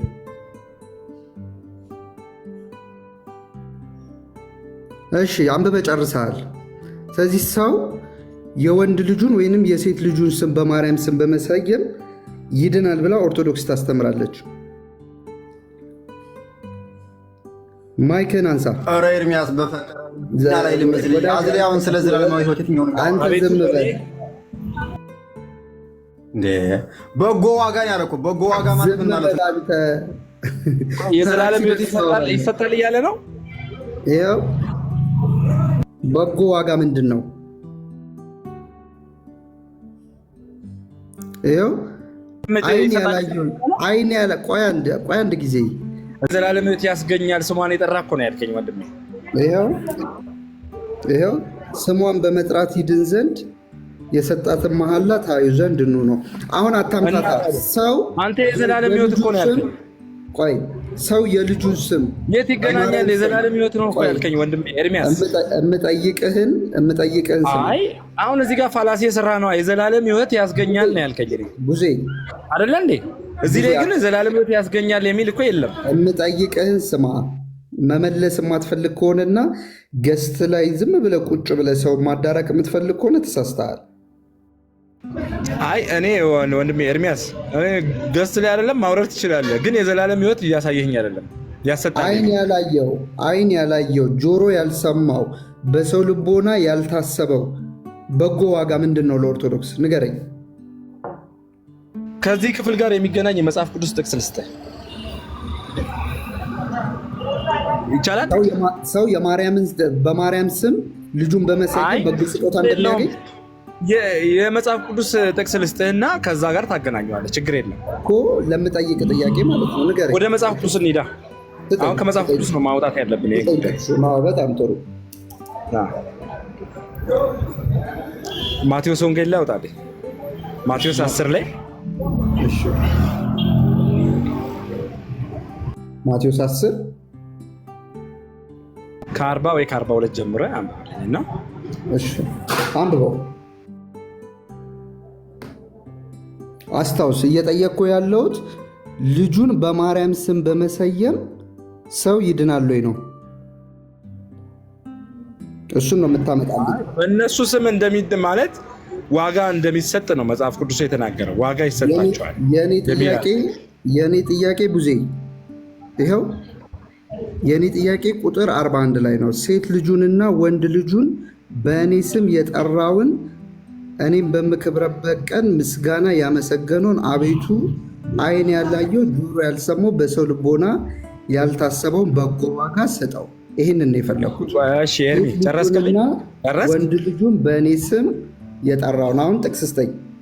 እሺ ጥቅስ ሰጥቻለሁ። ቆይ ጥቅሱን ሰጥቻለሁ። አሁን እኔ ደግሞ የምልህ ምንድነው፣ መጀመሪያ የጠየቀኝ ምንድነው የዘላለም ሕይወት ያገኛሉ ነው እያልከኝ የነበረው። አሁን ነው ይሄ አዲስ ጥያቄ ያመጣህብኝ። የዘላለምን ሕይወት የእሷን ስም በጠራ ሰዓት፣ በእሷ ስም በተሰየመ ሰዓት ወይ የእሷን ስም የጠራ የዘላለም ሕይወት ያገኛል የሚል ነው። እኔ ይህንን ነው እየጠየኩ። ይሄ አዲስ ጥያቄ ነው ያመጣህብኝ። አሳየኝ። ይህንን ነው እየጠየኩ ያለሁት። አሳየኝ። መጀመሪያውን ጥያቄ ውድቅ አድርገዋል። አሳየኝ። አንድ ነው ጥያቄው፣ አንድ ነው። ስም የጠራ የዘላለም ሕይወት እንደማያገኝ እዚህ ላይ አልተጻፈም ማለት ነው። አንድ ጥያቄ ነው እየጠየኩ ያለሁት። እስቲ አሳየኝ። እሺ የዘላለም ሕይወት እንደሚያስገኝ እዚህ ላይ ይኸው አይን ያላየው ጆሮ ያልሰማው ምንድን ነው? የዘላለም ሕይወት ነው። ታዲያ ይሄ ማለት ምንድን ነው? ንገረኝ። ያስገኛል ማለት ነው። ምንድን ነው? አይ ይሄ ትርጉሙን ፍታልኛ። ችግር የለውም። አንተ እኮ ነው የምትፈታው። አንተ ነህ የዘላለም ሕይወት ያልከው እኮ እኔ አይደለሁም። አይን ያላየው ጆሮ ያልሰማው በሰው ልቦና ያልታሰበው ምንድን ነው? አይ እኔ የዘላለም ሕይወት አይልማ። እዚህ ጋር ዝርዝሩን ማየት አለብህ። ከታች ማንበብ አለብህ ዝርዝሩን። ያው የዘላለም ሕይወት አይልም እኮ እያልኩ ነው እኮ። እሺ ምንድን ነው ንገረኝ። አንተ ግን የጠየቀኝ የዘላለም ሕይወት ያስገኛል የእሷን ስም የሰየመ የጠራ እያልከኝ። ይሄ ታዲያ ከአንተ ጋር ይሄን መቀበል አለብህ። ወደ ሌላ ጥያቄ ከመሄድ የጠየኩ ጥያቄ አይን ያላየው ጆሮ ያልሰማው ምንድን ነው እንዴ? አሁን የአንተ ጥያቄ ጋር አይገናኝማ። ይሄ እኮ የዘላለም ሕይወት አይደለም። የዘላለም ሕይወት አይደለም። እዚህ ጋር ወንድሜ ይሄ ምንድን ነው ንገረኝ። አይን ያላየው ጆሮ ያልሰማው የተባለው ምንድን ነው ንገረኝ። ዋጋ ያገኛል እግዚአብሔር ነው የሚሰጥ። ዋጋ ያገኛል ይላል ማቴዎስ 10 ላይ። ምንድን ነው ይሄ ዋጋ? በእነሱ ስም ይሄ ውሃ የሚያጠጣ በጻድቅ ስም ጻድቅም በጻድቅ ስም የሚቀበል ነብይም በነብይ ስም የሚቀበል የነብዩን የጻድቁን ዋጋ ያገኛል። ዋጋ ማለት ምን ማለት ነው? የምጠይቅህና የምትመልሰው አይገናኝም። እዚህ ጋር ሴት ልጁንና ወንድ ልጁን በማርያም ስም ስለሰየመ ነገር ለማሳጠር ማለት ነው። የተጫጫዩን ሳይሆን የዘላለም ሕይወት ነው የምትለው እዚህ ጋር ያለው አንተ ምንድን ነው ንገረኝ። ካልሆነ ምንድን ነው ይሄ? ወደ ታች አውዱን ማንበብ አለባ። ሙሉውን አውዱን ማንበብ አለብህ። ምንድን ነው ዋጋ የሚለው? ምንድን ነው ዋጋ የሚለው? እኮ በመጽሐፍ ቅዱስም ተጽፏል እኮ። ምንድን ነው ማቴዎስ ላይ ተጽፏል ዋጋ እንደሚገኝ። ምንድን ነው ይሄ ዋጋ? የዘላለም ሕይወት አይልም እዚህ ጋር እኮ። እሺ ምንድን ነው? የዘላለም ሕይወት አይደለም። ምንድን ነው ይሄ ዋጋ ንገረኝ። የዘላለም ወይ ሽልማት ሊሆን ይችላል፣ የተለያየ ነገር ሊሆን ይችላል። እግዚአብሔር የሚሰጥህን ዋጋ ይሰጥሃል እንጂ ዋጋ ያስገኝላቸዋል እንጂ የዘላለም ሕይወት ይሰጣቸዋል አይልም። ቡዜ አሁን 500 ምናምን ሰዎች እየሰሙ ነው። ሲምፕል ጥያቄ ነው እየጠየቅኩ ያለሁት። ሰው ልጁን የልጁን ስም ወንድ ልጁን ወይንም ሴት ልጁን ማርያም ብሎ ስለጠራ የሚያገኘው ዋጋ ምንድን ነው? እዚህ ላይ አውዱን አንብበው አልኩ እኮ። ሙሉም ማንበብ አለብን ለመረዳት። አንተ ከፍለህ ነው እያነበብክ ያለው መጽሐፉን ያመጣው። የማነበው አውድ የለም። ምንድን ነው ንገረኝ አንተ። አውዱን ማንበብ አለብኝ መጽሐፉ ላይ ያለውን በቃ እኮ። ምንድን ነው ይሄን ነገር ለመግለጽ አውዱን ግዴታ ማንበብ አለብን። አንተ ደግሞ ማንበብ ከሆነ ወደ ታች አንብበህ ተመለስ። እሺ ይቻላል፣ ግን የዘላለም ሕይወት የሚል የለም እዚህ ላይ። ይሄን አስረድቻለሁ። አንተም ዋሽታል። ጥያቄ ከመውጣት በፊት ሰው እየሰማው ነው። ሰው የልጁን የወንድ ልጁን ወይንም የሴት ልጁን ስም ማርያም ብሎ በመጥራቱ የሚያገኘው በረከት አለ። እዚህ ላይ ያለውን እኮ አውዱን አንብብልኝ በቃ። ሙሉ አሁን እኮ እያነበብክ አይደለም። ለዛ አንተ ከፊል ነው እያነበብክ ያለው። በቃ ሂድ። ለዛ ዋሽታል። አንተ የምታነበውም የምትረዳውም የምትመልሰው መልስ የለህም። እሺ እኔ ግን አንድ ጥያቄ ከፕሮቴስታንት ልጠይቅሽ። እኔ አልተረዳውም። እሺ ችግር የለውም እኮ አልተረዳውም። አውድ በማለት ጊዜህን በላው። ይኸውላችሁ ወዳጆች ቃሉ የሚለው በግልጽ ነው። ሴት ልጁንና ወንድ ልጁን ሴት ልጁንና ወንድ ልጁን በእኔ ስም የጠራውን እኔም በምከብርበት ቀን ምስጋና ያመሰገነውን አቤቱ ዓይን ያላየውን ጆሮ ያልሰማውን በሰው ልቦና ያልታሰበውን በጎ ስጠው። ጌታ ኢየሱስ ክርስቶስ በሌላ ወንጌል ላይ ሲናገር ትዝ ይላችኋል። እግዚአብሔር አምላክ ለወዳጆቹ ያዘጋጀው ብሎ ዓይን ያላየው ጆሮ ያልሰማው እግዚአብሔር ለምርጦቹና ለቅዱሳኖቹ ያዘጋጀው ያ የዘላለም ሕይወት። ይህንን የዘላለም ሕይወት ወይንም ደግሞ ሰዎች በመጨረሻ የሚወርሱትን ይህንን የዘላለም ሕይወት ማግኛው መንገዱ ልጅህን ወንድ ልጅህን ወይንም ሴት ልጅህን ማርያም ብለህ መጥራት ነው ካንተ የሚጠበቅብን።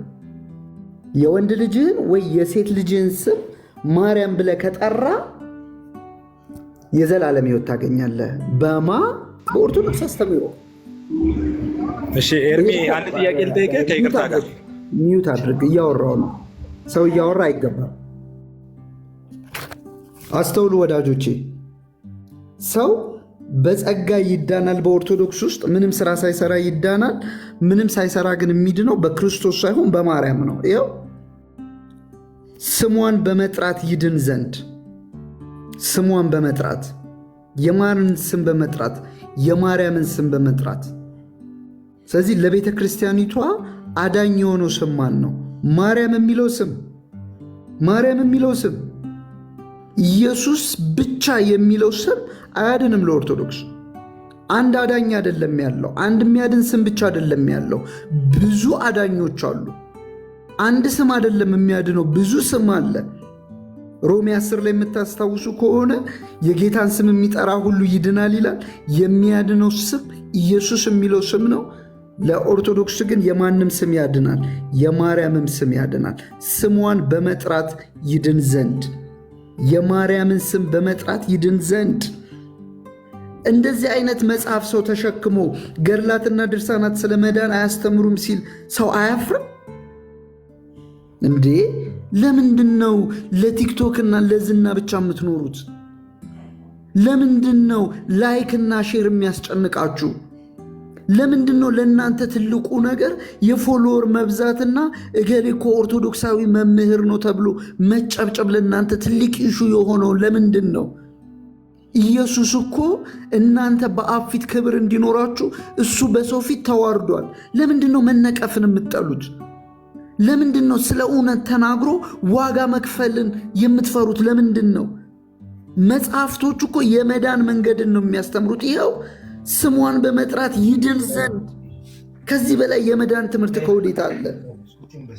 ይህ አሁን ለህይወት ምንድን ነው የሚያስተምረው እንዴ?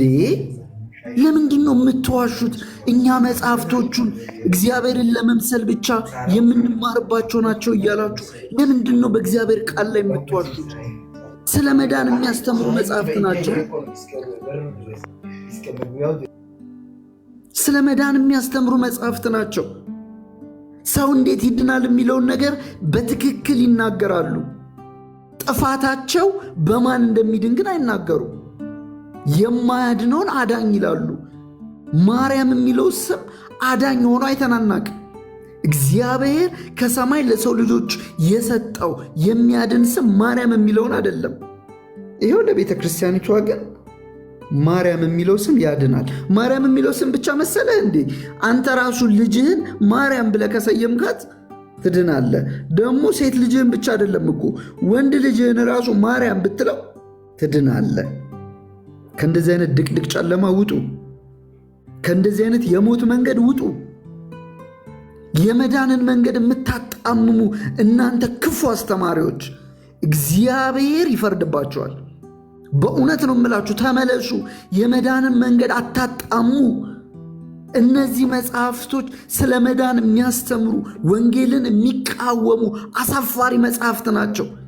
የኢየሱስን ደም ከንቱ የሚያደርጉ፣ መስቀል ላይ የተሰራውን ስራ ከንቱ የሚያደርጉ ስለ መዳን የሚያወሩ መንገዶች ናቸው።